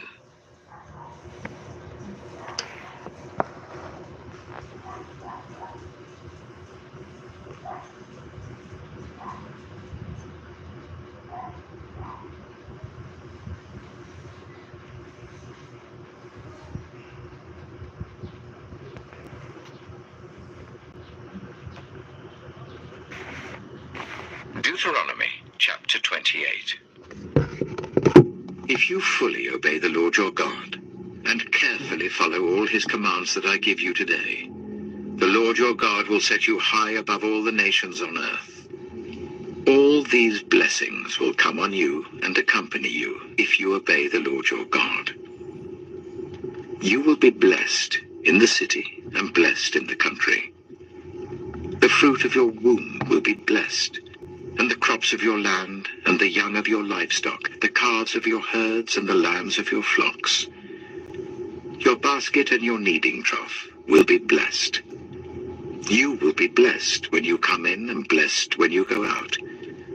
The Lord will grant that the enemies who rise up against you will be defeated before you. They will come at you from one direction, but flee from you in 7. The Lord will send a blessing on your barns and on everything you put your hand to. The Lord your God will bless you in the land he is giving you. The Lord will establish you as his holy people, as he promised you on oath, if you keep the commands of the Lord your God and walk in obedience to him. Then all the peoples on earth will see that you are called by the name of the Lord, and they will fear you. The Lord will grant you abundant prosperity in the fruit of your womb, the young of your livestock, and the crops of your ground, in the land he swore to your ancestors to give you. The Lord will open the heavens, the storehouse of his bounty, to send rain on your land in season, and to bless all the work of your hands. You will lend to many nations, but will borrow from none. The Lord will make you the head, not the tail. If you pay attention to the commands of the Lord your God that I give you this day, and carefully follow them, you will always be at the top, never at the bottom. Do not turn aside from any of the commands I give you today, to the right or to the left, following other gods and serving them. However, if you do not obey the Lord your God, and do not carefully follow all his commands and decrees I am giving you today, all these curses will come on you and overtake you. You will be cursed in the city and cursed in the country. Your basket and your kneading trough will be cursed. The fruit of your womb will be cursed, and the crops of your land, and the calves of your herds, and the lambs of your flocks.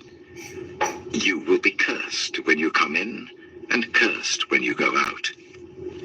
The Lord will send on you curses, confusion, and rebuke in everything you put your hand to, until you are destroyed and come to sudden ruin because of the evil you have done in forsaking him.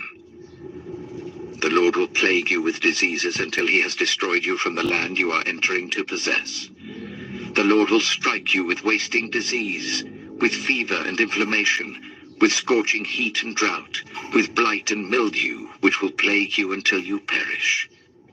The sky over your head will be bronze, the ground beneath you iron. The Lord will turn the rain of your country into dust and powder. It will come down from the skies until you are destroyed. The Lord will cause you to be defeated before your enemies. You will come at them from one direction, but flee from them in 7.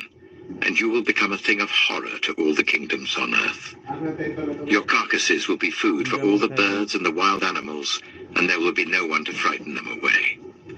The Lord will afflict you with the boils of Egypt, and with tumors, festering sores, and the itch, from which you cannot be cured.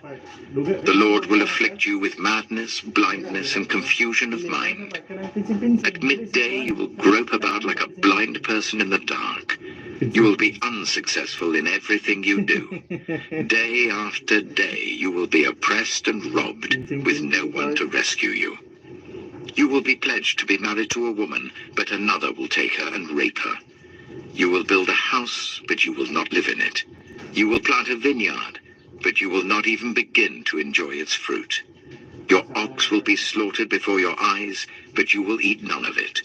Your donkey will be forcibly taken from you, and will not be returned. Your sheep will be given to your enemies, and no one will rescue them. Your sons and daughters will be given to another nation, and you will wear out your eyes watching for them day after day, powerless to lift a hand. A people that you do not know will eat what your land and labor produce, and you will have nothing but cruel oppression all your days. The sights you see will drive you mad. The Lord will afflict your knees and legs with painful boils that cannot be cured, spreading from the soles of your feet to the top of your head. The Lord will drive you and the king you set over you to a nation unknown to you or your ancestors. There you will worship other gods, gods of wood and stone. You will become a thing of horror, a byword, and an object of ridicule among the peoples where the Lord will drive you. You will sow much seed in the field, but you will harvest little, because locusts will devour it. You will plant vineyards and cultivate them, but you will not drink the wine or gather the grapes, because worms will eat them. You will have olive trees throughout your country, but you will not use the oil, because the olives will drop off. You will have sons and daughters, but you will not keep them, because they will go into captivity. Swarms of locusts will take over all your trees and the crops of your land. The foreigners who reside among you will rise above you higher and higher, but you will sink lower and lower. They will lend to you, but you will not lend to them. They will be the head, but you will be the tail. All these curses will come on you. They will pursue you and overtake you until you are destroyed, because you did not obey the Lord your God and observe the commands and decrees he gave you. They will be a sign and a wonder to you and your descendants forever. Because you did not serve the Lord your God joyfully and gladly in the time of prosperity, therefore in hunger and thirst, in nakedness and dire poverty, you will serve the enemy the Lord sends against you. He will put an iron yoke on your neck until he has destroyed you.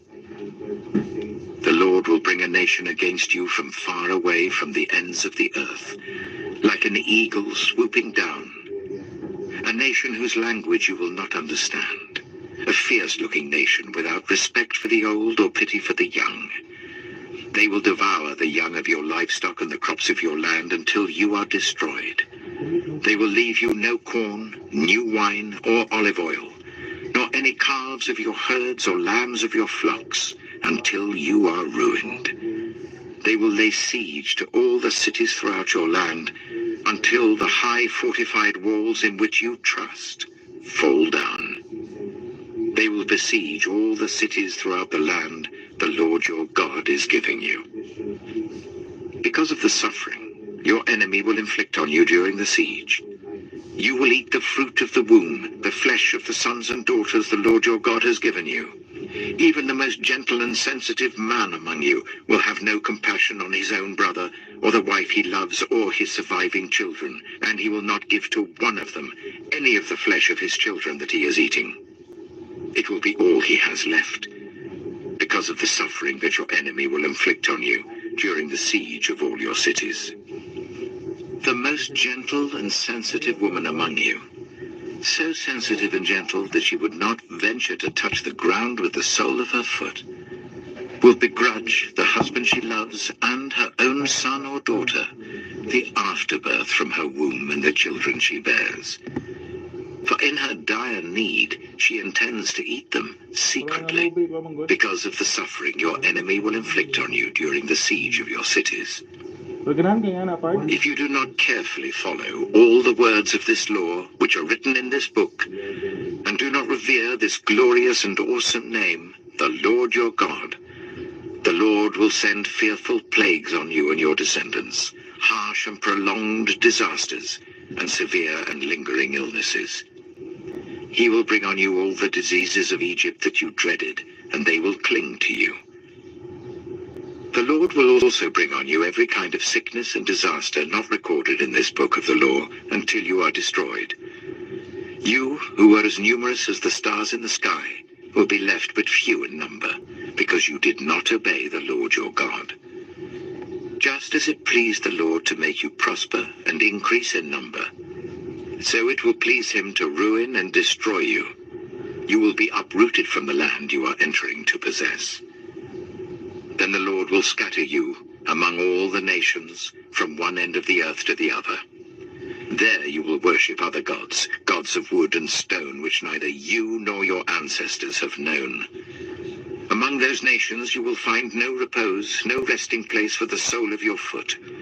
There the Lord will give you an anxious mind, eyes weary with longing, and a despairing heart.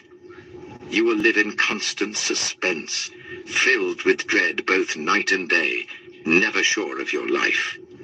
In the morning you will say, if only it were evening, and in the evening, if only it were morning, because of the terror that will fill your hearts and the sights that your eyes will see.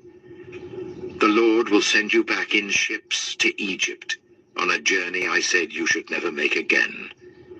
There, you will offer yourselves for sale to your enemies as male and female slaves, but no one will buy you.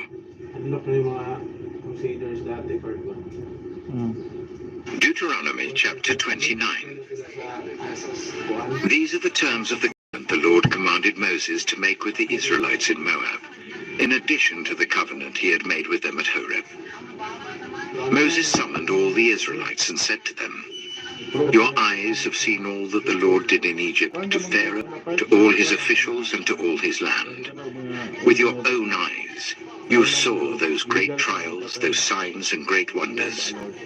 But to this day, the Lord has not given you a mind that understands, or eyes that see, or ears that hear. Yet the Lord says, during the 40 years that I led you through the wilderness, your clothes did not wear out, nor did the sandals on your feet. You ate no bread and drank no wine nor other fermented drink. I did this so that you might know that I am the Lord your God. When you reached this place, Sihon, king of Heshbon, and Og, king of Bashan, came out to fight against us, but we defeated them. We took their land and gave it as an inheritance to the Reubenites, the Gadites, and the half-tribe of Manasseh. Carefully follow the terms of this covenant, so that you may prosper in everything you do.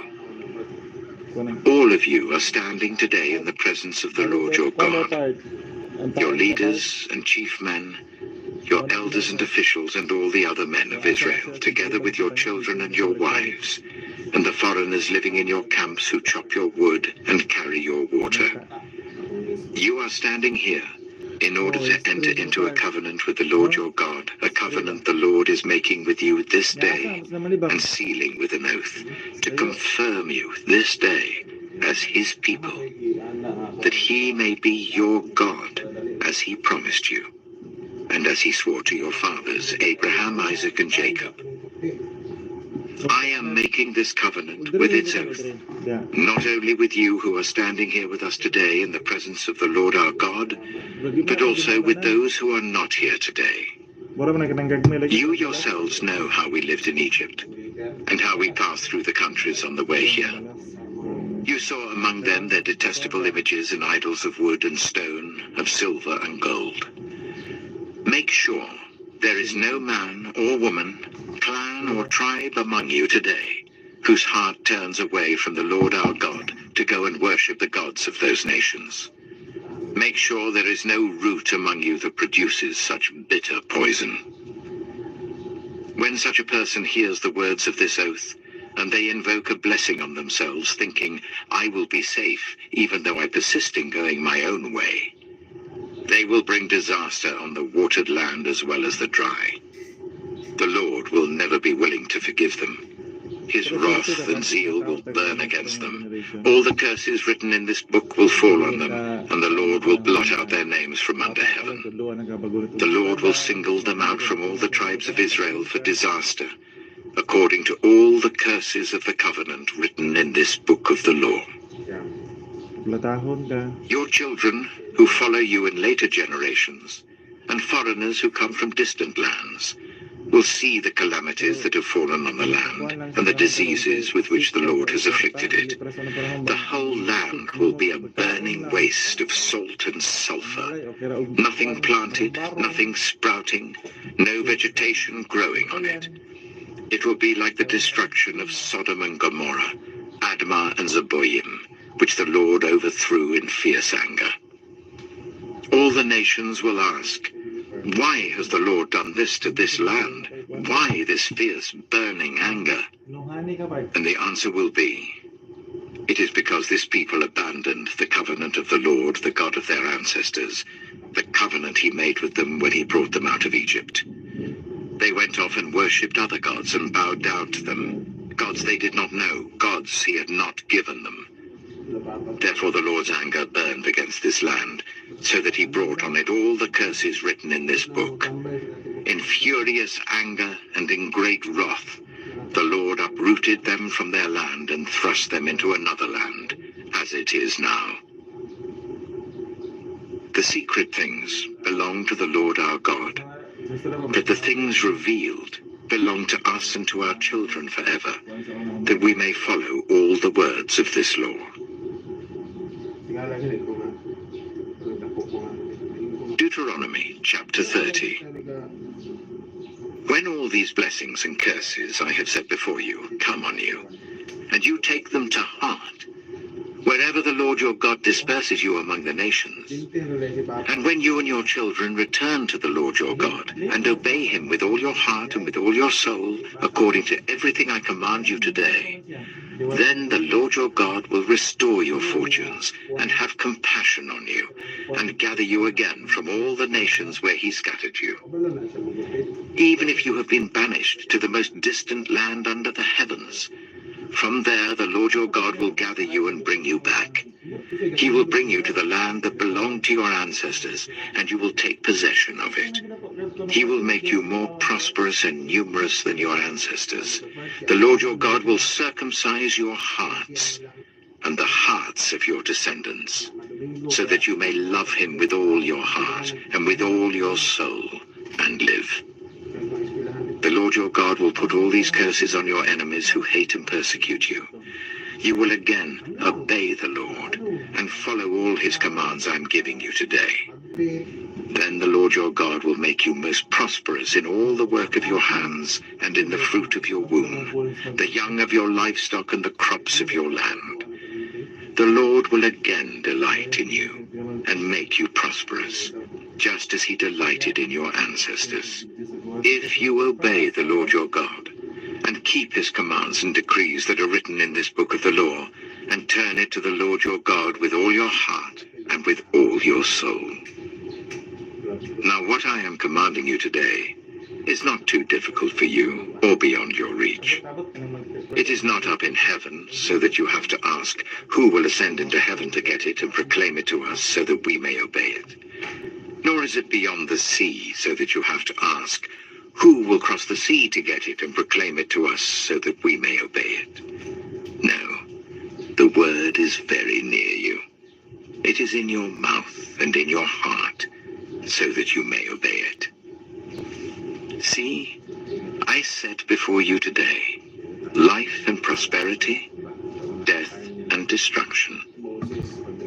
For I command you today to love the Lord your God, to walk in obedience to him and to keep his commands, decrees and laws. Then you will live and increase, and the Lord your God will bless you in the land you are entering to possess. But if your heart turns away, and you are not obedient, and if you are drawn away to bow down to other gods and worship them, I declare to you this day that you will certainly be destroyed. You will not live long in the land you are crossing the Jordan to enter and possess. This day I call the heavens and the earth as witnesses against you that I have set before you life and death, blessings and curses. Now choose life, so that you and your children may live, and that you may love the Lord your God, listen to his voice, and hold fast to him. For the Lord is your life, and he will give you many years in the land he swore to give to your fathers, Abraham, Isaac, and Jacob.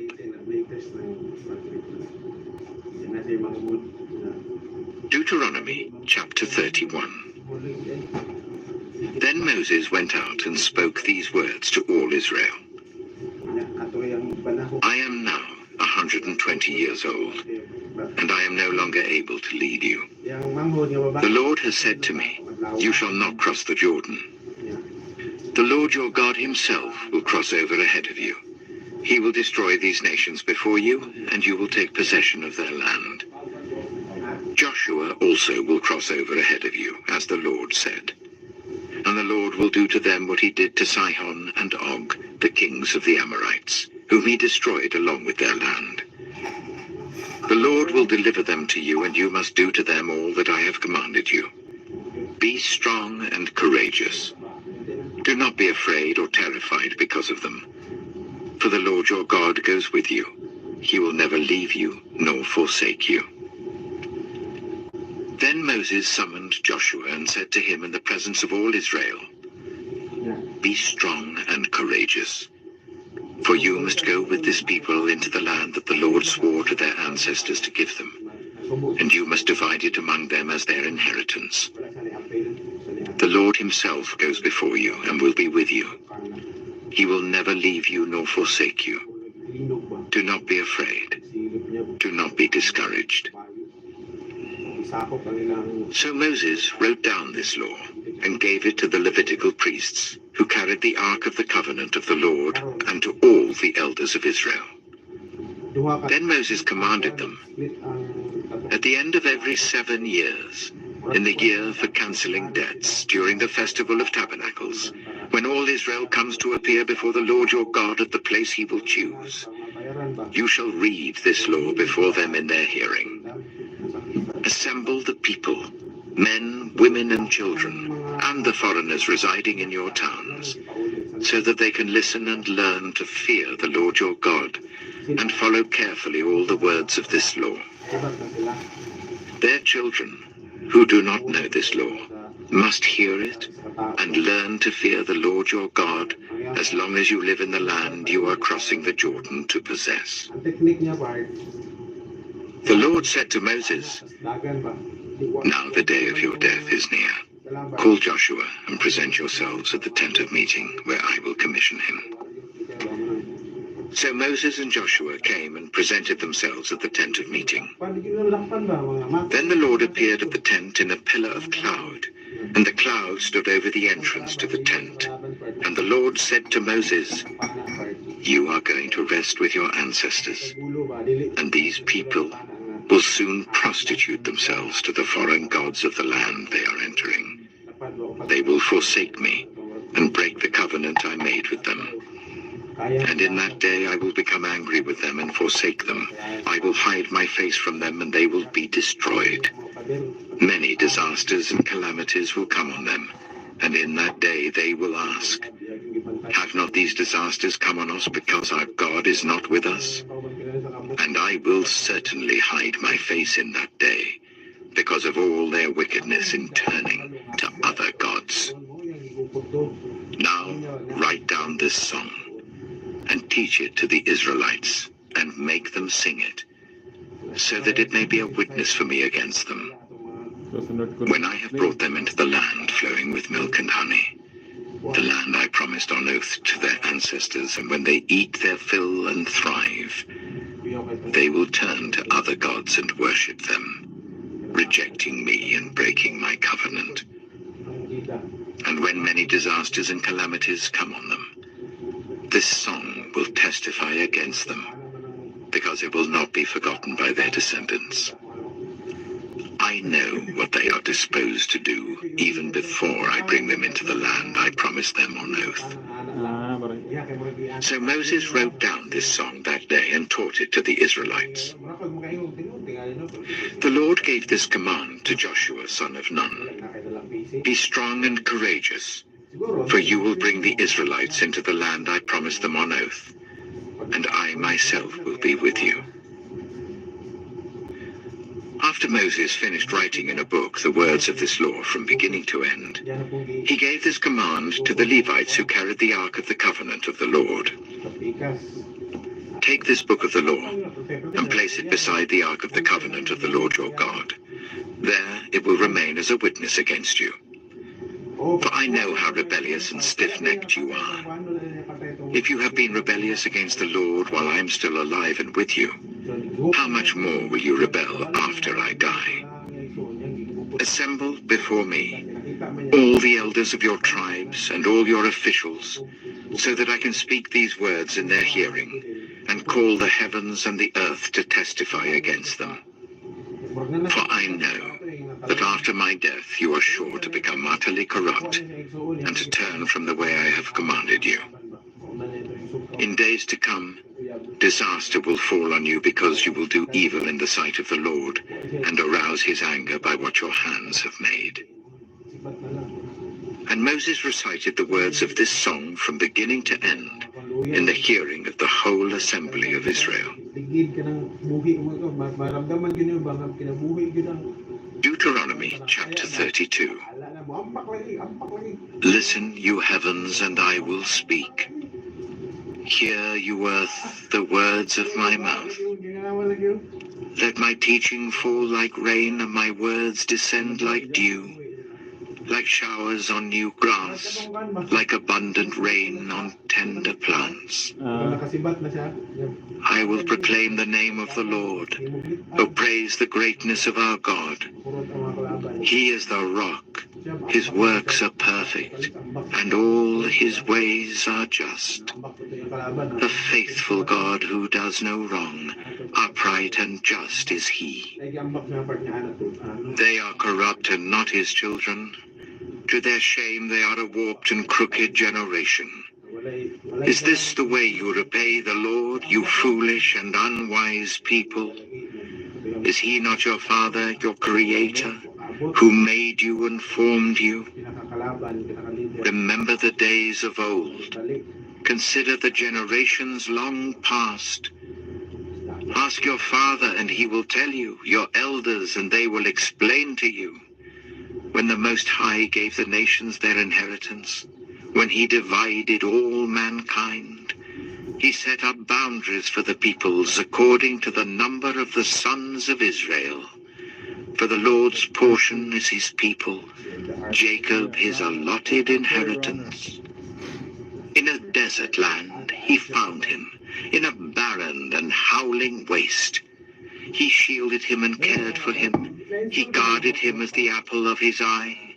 Like an eagle that stirs up its nest and hovers over its young, that spread its wings to catch them and carries them on its pinions. The Lord alone led him. No foreign god was with him.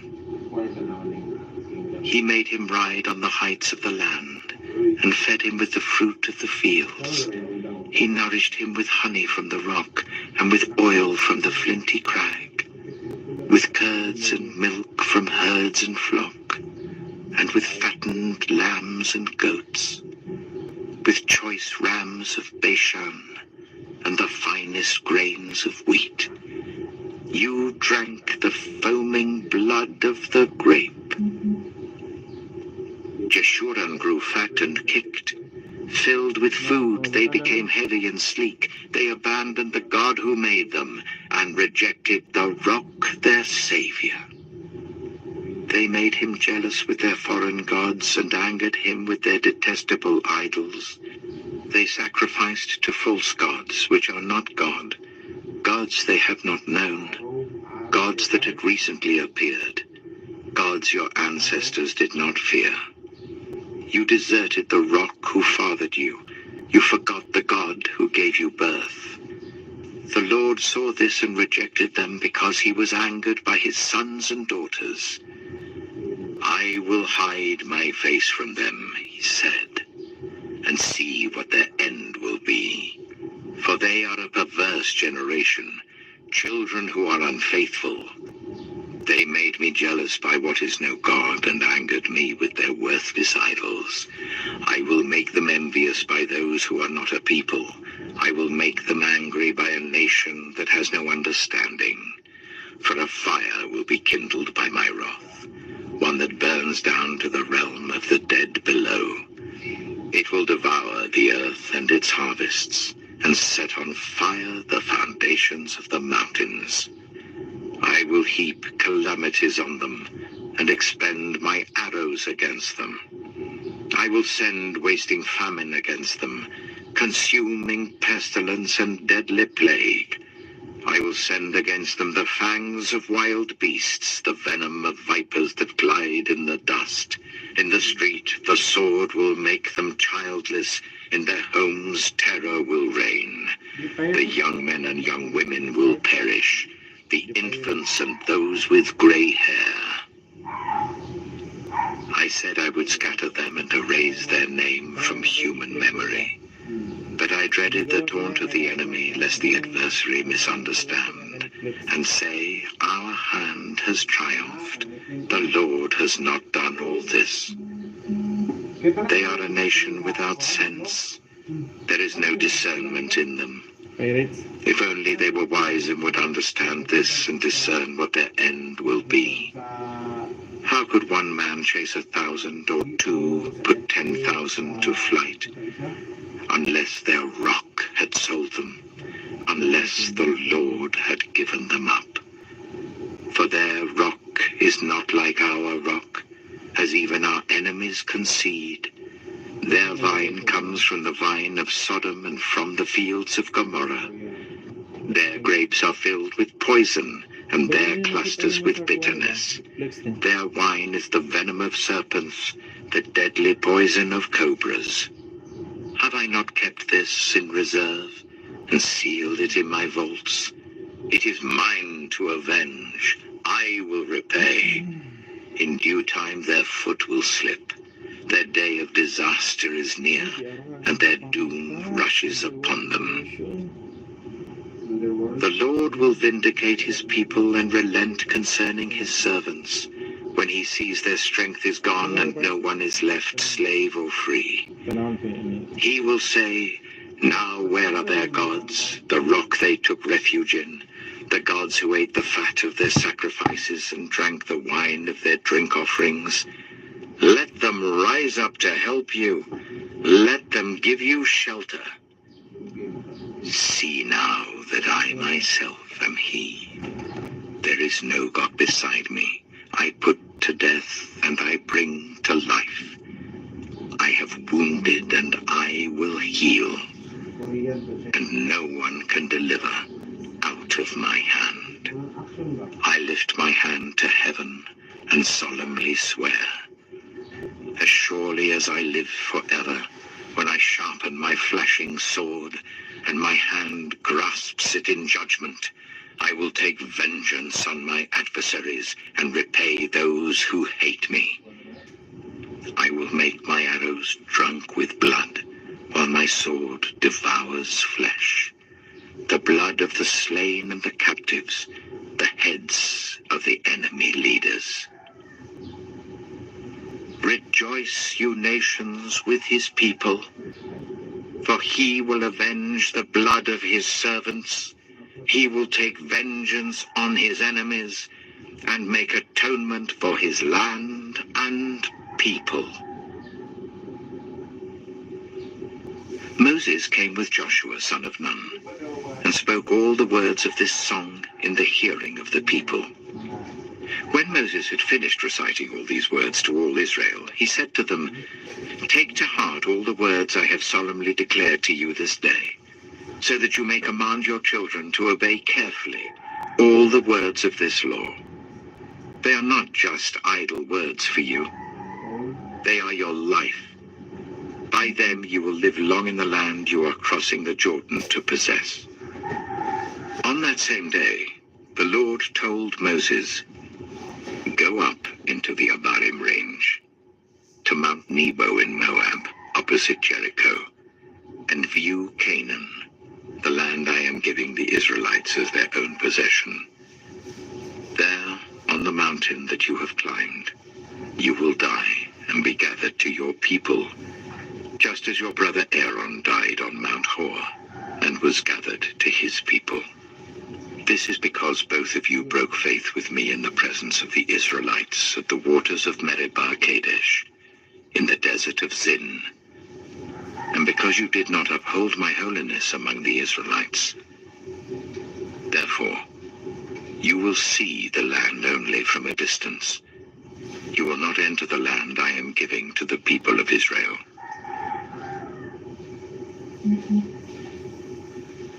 Deuteronomy chapter 33.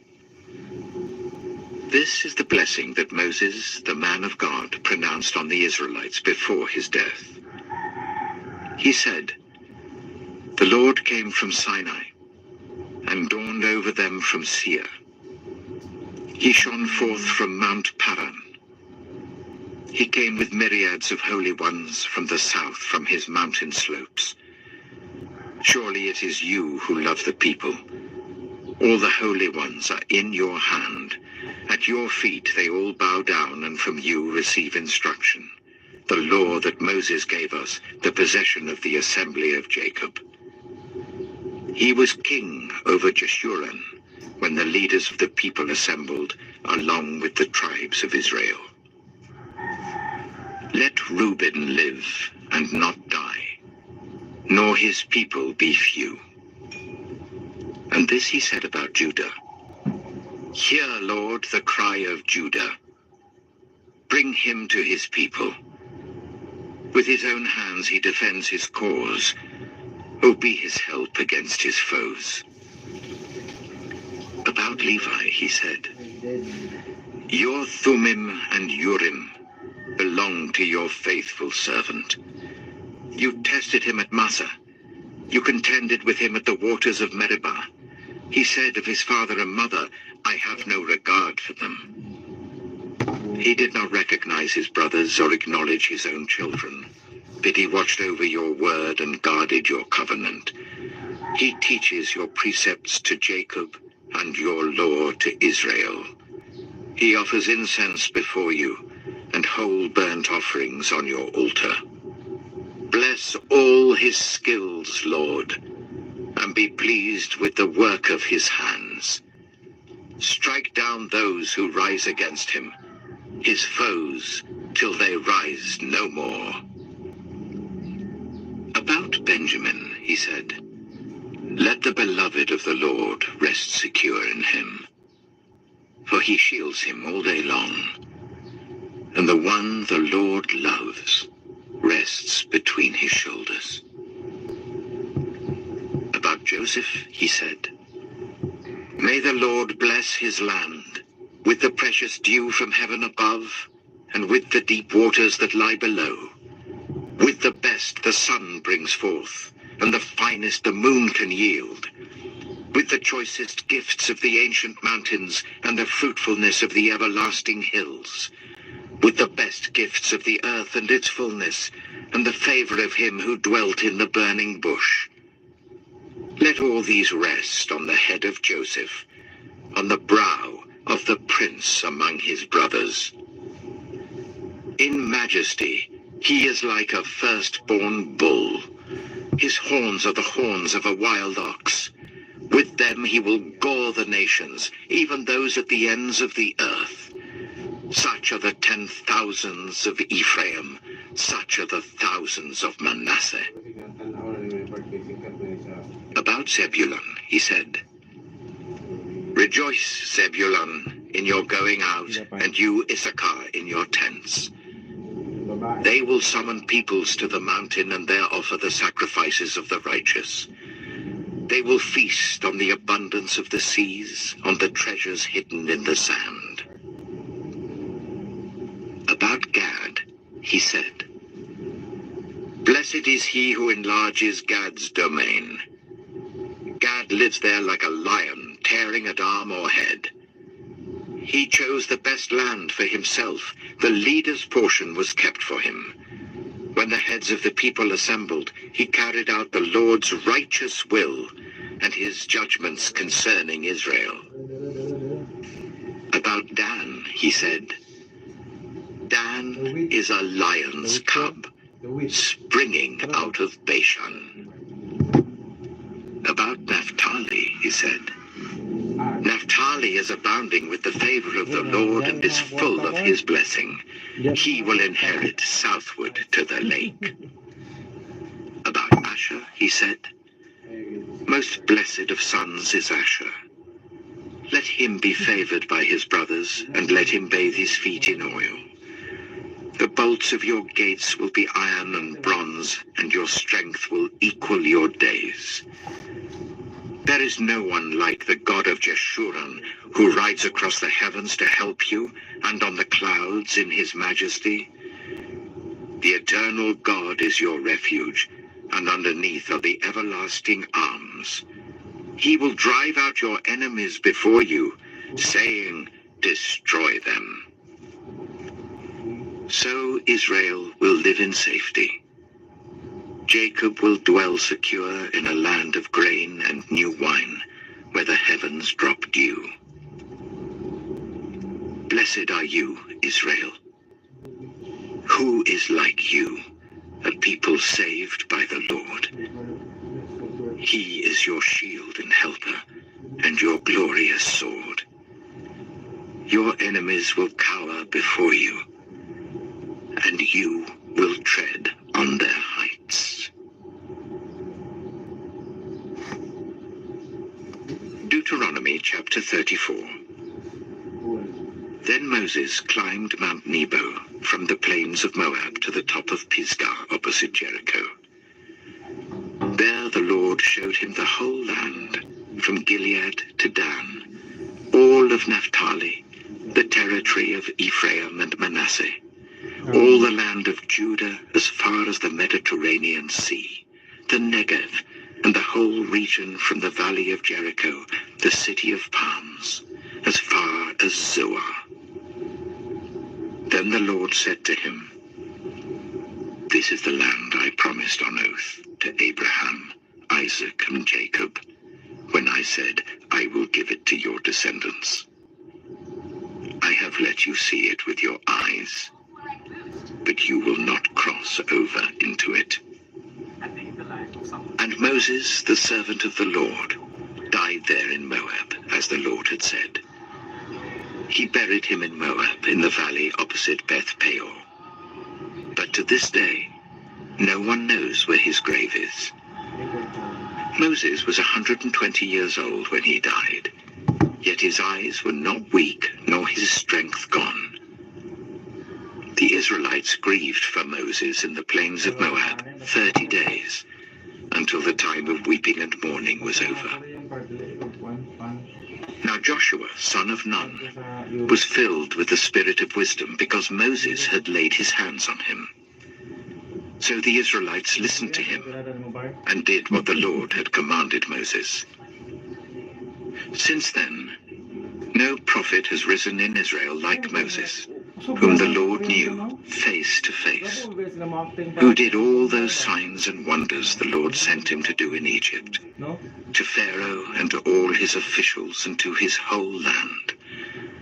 For no one has ever shown the mighty power or performed the awesome deeds that Moses did in the sight of all Israel.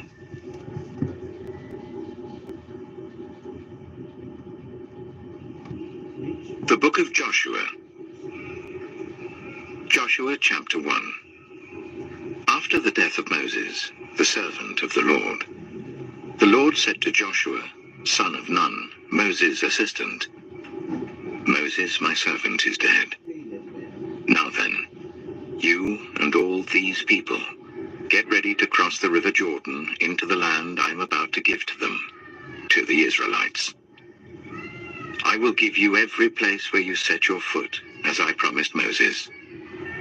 Your territory will extend from the desert to Lebanon, and from the great river, the Euphrates, all the Hittite country, to the Mediterranean Sea in the west. No one will be able to stand against you all the days of your life. As I was with Moses, so I will be with you. I will never leave you nor forsake you. Be strong and courageous, because you will lead these people to inherit the land I swore to their ancestors to give them. Be strong and very courageous. Be careful to obey all the law my servant Moses gave you. Do not turn from it to the right or to the left, that you may be successful wherever you go. Keep this book of the law always on your lips. Meditate on it day and night, so that you may be careful to do everything written in it. Then you will be prosperous and successful. Have I not commanded commanded you? Be strong and courageous. Do not be afraid. Do not be discouraged. For the Lord your God will be with you wherever you go. So Joshua ordered the officers of the people, go through the camp and tell the people, get your provisions ready. 3 days from now you will cross the Jordan here to go in and take possession of the land the Lord your God is giving you for your own.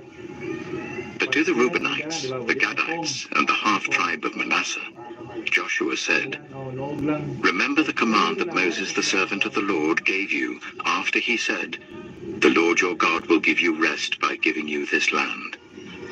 Your wives, your children, and your livestock may stay in the land that Moses gave you east of the Jordan, but all your fighting men, ready for battle, must cross over ahead of your fellow Israelites.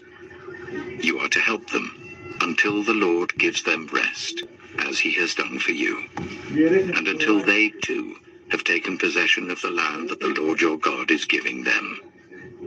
After that, you may go back and occupy your own land, which Moses, the servant of the Lord, gave you east of the Jordan, towards the sunrise.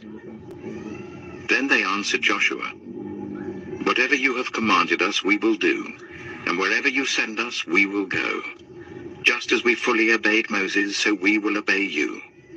Only may the Lord your God be with you, as he was with Moses. Whoever rebels against your word and does not obey it, whatever you may command them will be put to death. Only be strong and courageous.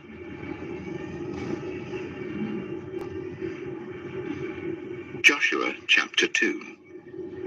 Then Joshua son of Nun secretly sent 2 spies from Shittim. Go, look over the land, he said, especially Jericho. So they went and entered the house of a prostitute named Rahab and stayed there. The king of Jericho was told, look, some of the Israelites have come here tonight to spy out the land.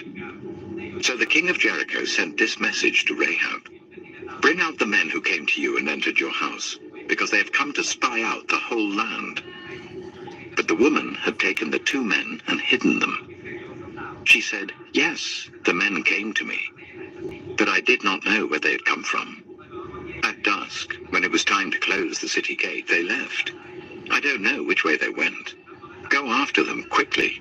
You may catch up with them. But she had taken them up to the roof and hidden them under the stalks of flax she had laid out on the roof. So the men set out in pursuit of the spies on the road that leads to the fords of the Jordan, and as soon as the pursuers had gone out, the gate was shut. Before the spies lay down for the night, she went up on the roof and said to them, I know that the Lord has given this land to you, and that a great fear of you has fallen on us, so that all who live in this country are melting in fear because of you.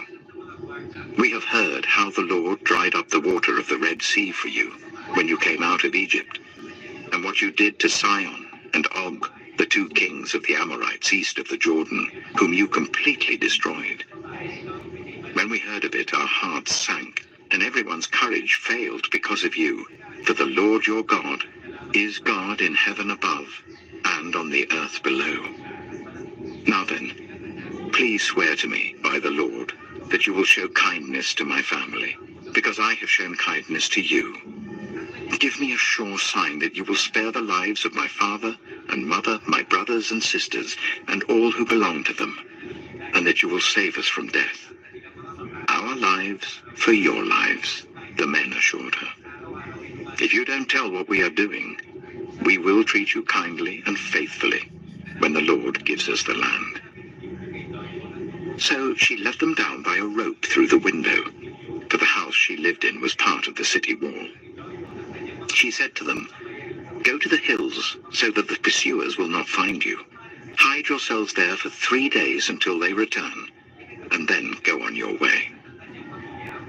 Now the men had said to her, this oath you made us swear will not be binding on us, unless, when we enter the land, you have tied this scarlet cord in the window through which you let us down, and unless you have brought your father and mother, your brothers, and all your family into your house. If any of them go outside your house into the street, Their blood will be on their own heads. We will not be responsible. As for those who are in the house with you, their blood will be on our head if a hand is laid on them. But if you tell what we are doing, we will be released from the oath you made us swear." "Agreed," she replied. "Let it be as you say." So she sent them away, and they departed, and she tied the scarlet cord in the window. When they left, they went into the hills and stayed there 3 days, until the pursuers had searched all along the road and returned without finding them. Then the 2 men started back. They went down out of the hills, forded the river, and came to Joshua, son of Nun, and told him everything that had happened to them. They said to Joshua, "The Lord has surely given the whole land into our hands. All the people are melting in fear because of us." Joshua chapter 3. Early in the morning, Joshua and all the Israelites set out from Shittim and went to the Jordan, where they camped before crossing over. After 3 days, the officers went throughout the camp giving orders to the people.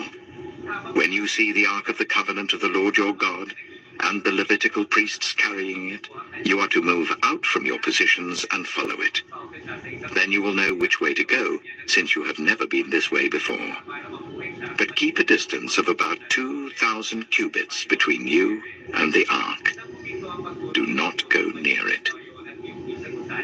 Joshua told the people, "Consecrate yourselves, for tomorrow the Lord will do amazing things among you." Joshua said to the priests, "Take up the Ark of the Covenant and pass on ahead of the people." So they took it up and went ahead of them. And the Lord said to Joshua, "Today I will begin to exalt you in the eyes of all Israel, so that they may know that I am with you, as I was with Moses. Tell the priests who carry the Ark of the Covenant, when you reach the edge of the Jordan's waters, go and stand in the river." Joshua said to the Israelites, "Come here and listen to the words of the Lord your God. This is how you will know that the living God is among you, and that he will certainly drive out before you the Canaanites, Hittites, Hivites, Perizzites, Girgashites, Amorites, and Jebusites. See, the Ark of the Covenant of the Lord of all the earth will go into the Jordan ahead of you. Now then, choose 12 men from the tribes of Israel, 1 from each tribe. And as soon as the priests who carry the Ark of the Lord of all the earth, set foot in the Jordan, its waters flowing downstream will be cut off and stand up in a heap." So when the people broke camp to cross the Jordan, the priests carrying the Ark of the Covenant went ahead of them. Now the Jordan is in flood all during harvest. Yet as soon as the priests who carried the ark reached the Jordan, and their feet touched the water's edge, the water from upstream stopped flowing. It piled up in a heap a great distance away at a town called Adam, in the vicinity of Zarethan, while the water flowing down to the sea of the Arabah, that is the Dead Sea, was completely cut off. So the people crossed over opposite Jericho. The priests who carried the Ark of the Covenant of the Lord stopped in the middle of the Jordan and stood on dry ground, while all Israel passed by until the whole nation had completed the crossing on dry ground. Joshua chapter 4. When the whole nation had finished crossing the Jordan, the Lord said to Joshua, "Choose 12 men from among the people, 1 from each tribe, and tell them to take up 12 stones from the middle of the Jordan, from right where the priests are standing, and carry them over with you and put them down at the place where you stay tonight." So Joshua called together the 12 men he had appointed from the Israelites, 1 from each tribe, and said to them, "Go over before the ark of the Lord your God into the middle of the Jordan. Each of you is to take up a stone on his shoulder, according to the number of the tribes of the Israelites, to serve as a sign among you. In the future, When your children ask you, what do these stones mean? Tell them that the flow of the Jordan was cut off before the Ark of the Covenant of the Lord. When it crossed the Jordan, the waters of the Jordan were cut off. These stones are to be a memorial to the people of Israel forever. So the Israelites did as Joshua commanded them. They took 12 stones from the middle of the Jordan, according to the number of the tribes of the Israelites, as the Lord had told Joshua. And they carried them over with them to their camp, where they put them down. Joshua set up the 12 stones that had been in the middle of the Jordan at the spot where the priests who carried the Ark of the Covenant had stood. And they are there to this day. Now the priests who carried the ark remained standing in the middle of the Jordan until everything the Lord had commanded Joshua was done by the people, just as Moses had directed Joshua. The people hurried over, and as soon as all of them had crossed, the ark of the Lord and the priests came to the other side while the people watched. The men of Reuben, Gad, and the half-tribe of Manasseh crossed over, ready for battle, in front of the Israelites, as Moses had directed them. About 40,000 armed for battle crossed over before the Lord to the plains of Jericho for war. That day, the Lord exalted Joshua in the sight of all Israel, and they stood in awe of him all the days of his life, just as they had stood in awe of Moses. Then the Lord said to Joshua, "Command the priests carrying the Ark of the Covenant law to come up out of the Jordan." So Joshua commanded the priests, "Come up out of the Jordan." And the priests came up out of the river carrying the Ark of the Covenant of the Lord. No sooner had they set their feet on the dry ground than the waters of the Jordan returned to their place and ran in flood as before. On the 10th day of the first month, the people went up from the Jordan and camped to Gilgal on the eastern border of Jericho. And Joshua set up at Gilgal the 12 stones they had taken out of the Jordan. He said to the Israelites, "In the future, when your descendants ask their parents, 'What do these stones mean?' tell them, 'Israel crossed the Jordan on dry ground. For the Lord your God dried up the Jordan before you until you had crossed over. The Lord your God did to the Jordan what he had done to the Red Sea, when he dried it up before us until we had crossed over. He did this so that all the peoples of the earth might know that the hand of the Lord is powerful, and so that you might always fear the Lord your God." Joshua chapter 5. Now when all the Amorite kings west of the Jordan, and all the Canaanite kings along the coast, heard how the Lord had dried up the Jordan before the Israelites until they had crossed over, their hearts melted in fear, and they no longer had the courage to face the Israelites. At that time, the Lord said to Joshua, "Make flint knives and circumcise the Israelites again." So Joshua made flint knives and circumcised the Israelites at Gibeah the Haaraloth. Now this is why he did so. All those who came out of Egypt, all the men of military age, died in the wilderness on the way after leaving Egypt. All the people that came out had been circumcised, but all the people born in the wilderness during the journey from Egypt had not. The Israelites had moved about in the wilderness for 40 years, until all the men who were of military age when they left Egypt had died, since they had not obeyed the Lord. For the Lord had sworn to them that they would not see the land that he had solemnly promised their ancestors to give us, a land flowing with milk and honey. So he raised up their sons in their place, and these were the ones Joshua circumcised. They were still uncircumcised because they had not been circumcised on the way. And after the whole nation had been circumcised, they remained where they were in camp until they were healed. Then the Lord said to Joshua, "Today I have rolled away the reproach of Egypt from you." So the place has been called Gilgal to this day. On the evening of the 14th day of the month, while camped at Gilgal on the plains of Jericho, the Israelites celebrated the Passover. The day after the Passover, that very day, They ate some of the produce of the land, unleavened bread and roasted grain. The manna stopped the day after they ate this food from the land. There was no longer any manna for the Israelites, but that year they ate the produce of Canaan. Now when Joshua was near Jericho, he looked up and saw a man standing in front of him with a drawn sword in his hand.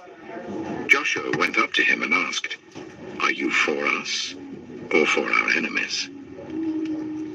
"Neither," he replied, "but as commander of the army of the Lord, I have now come."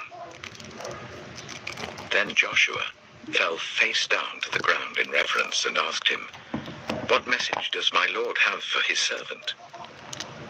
The commander of the Lord's army replied, "Take off your sandals, for the place where you are standing is holy." And Joshua did so.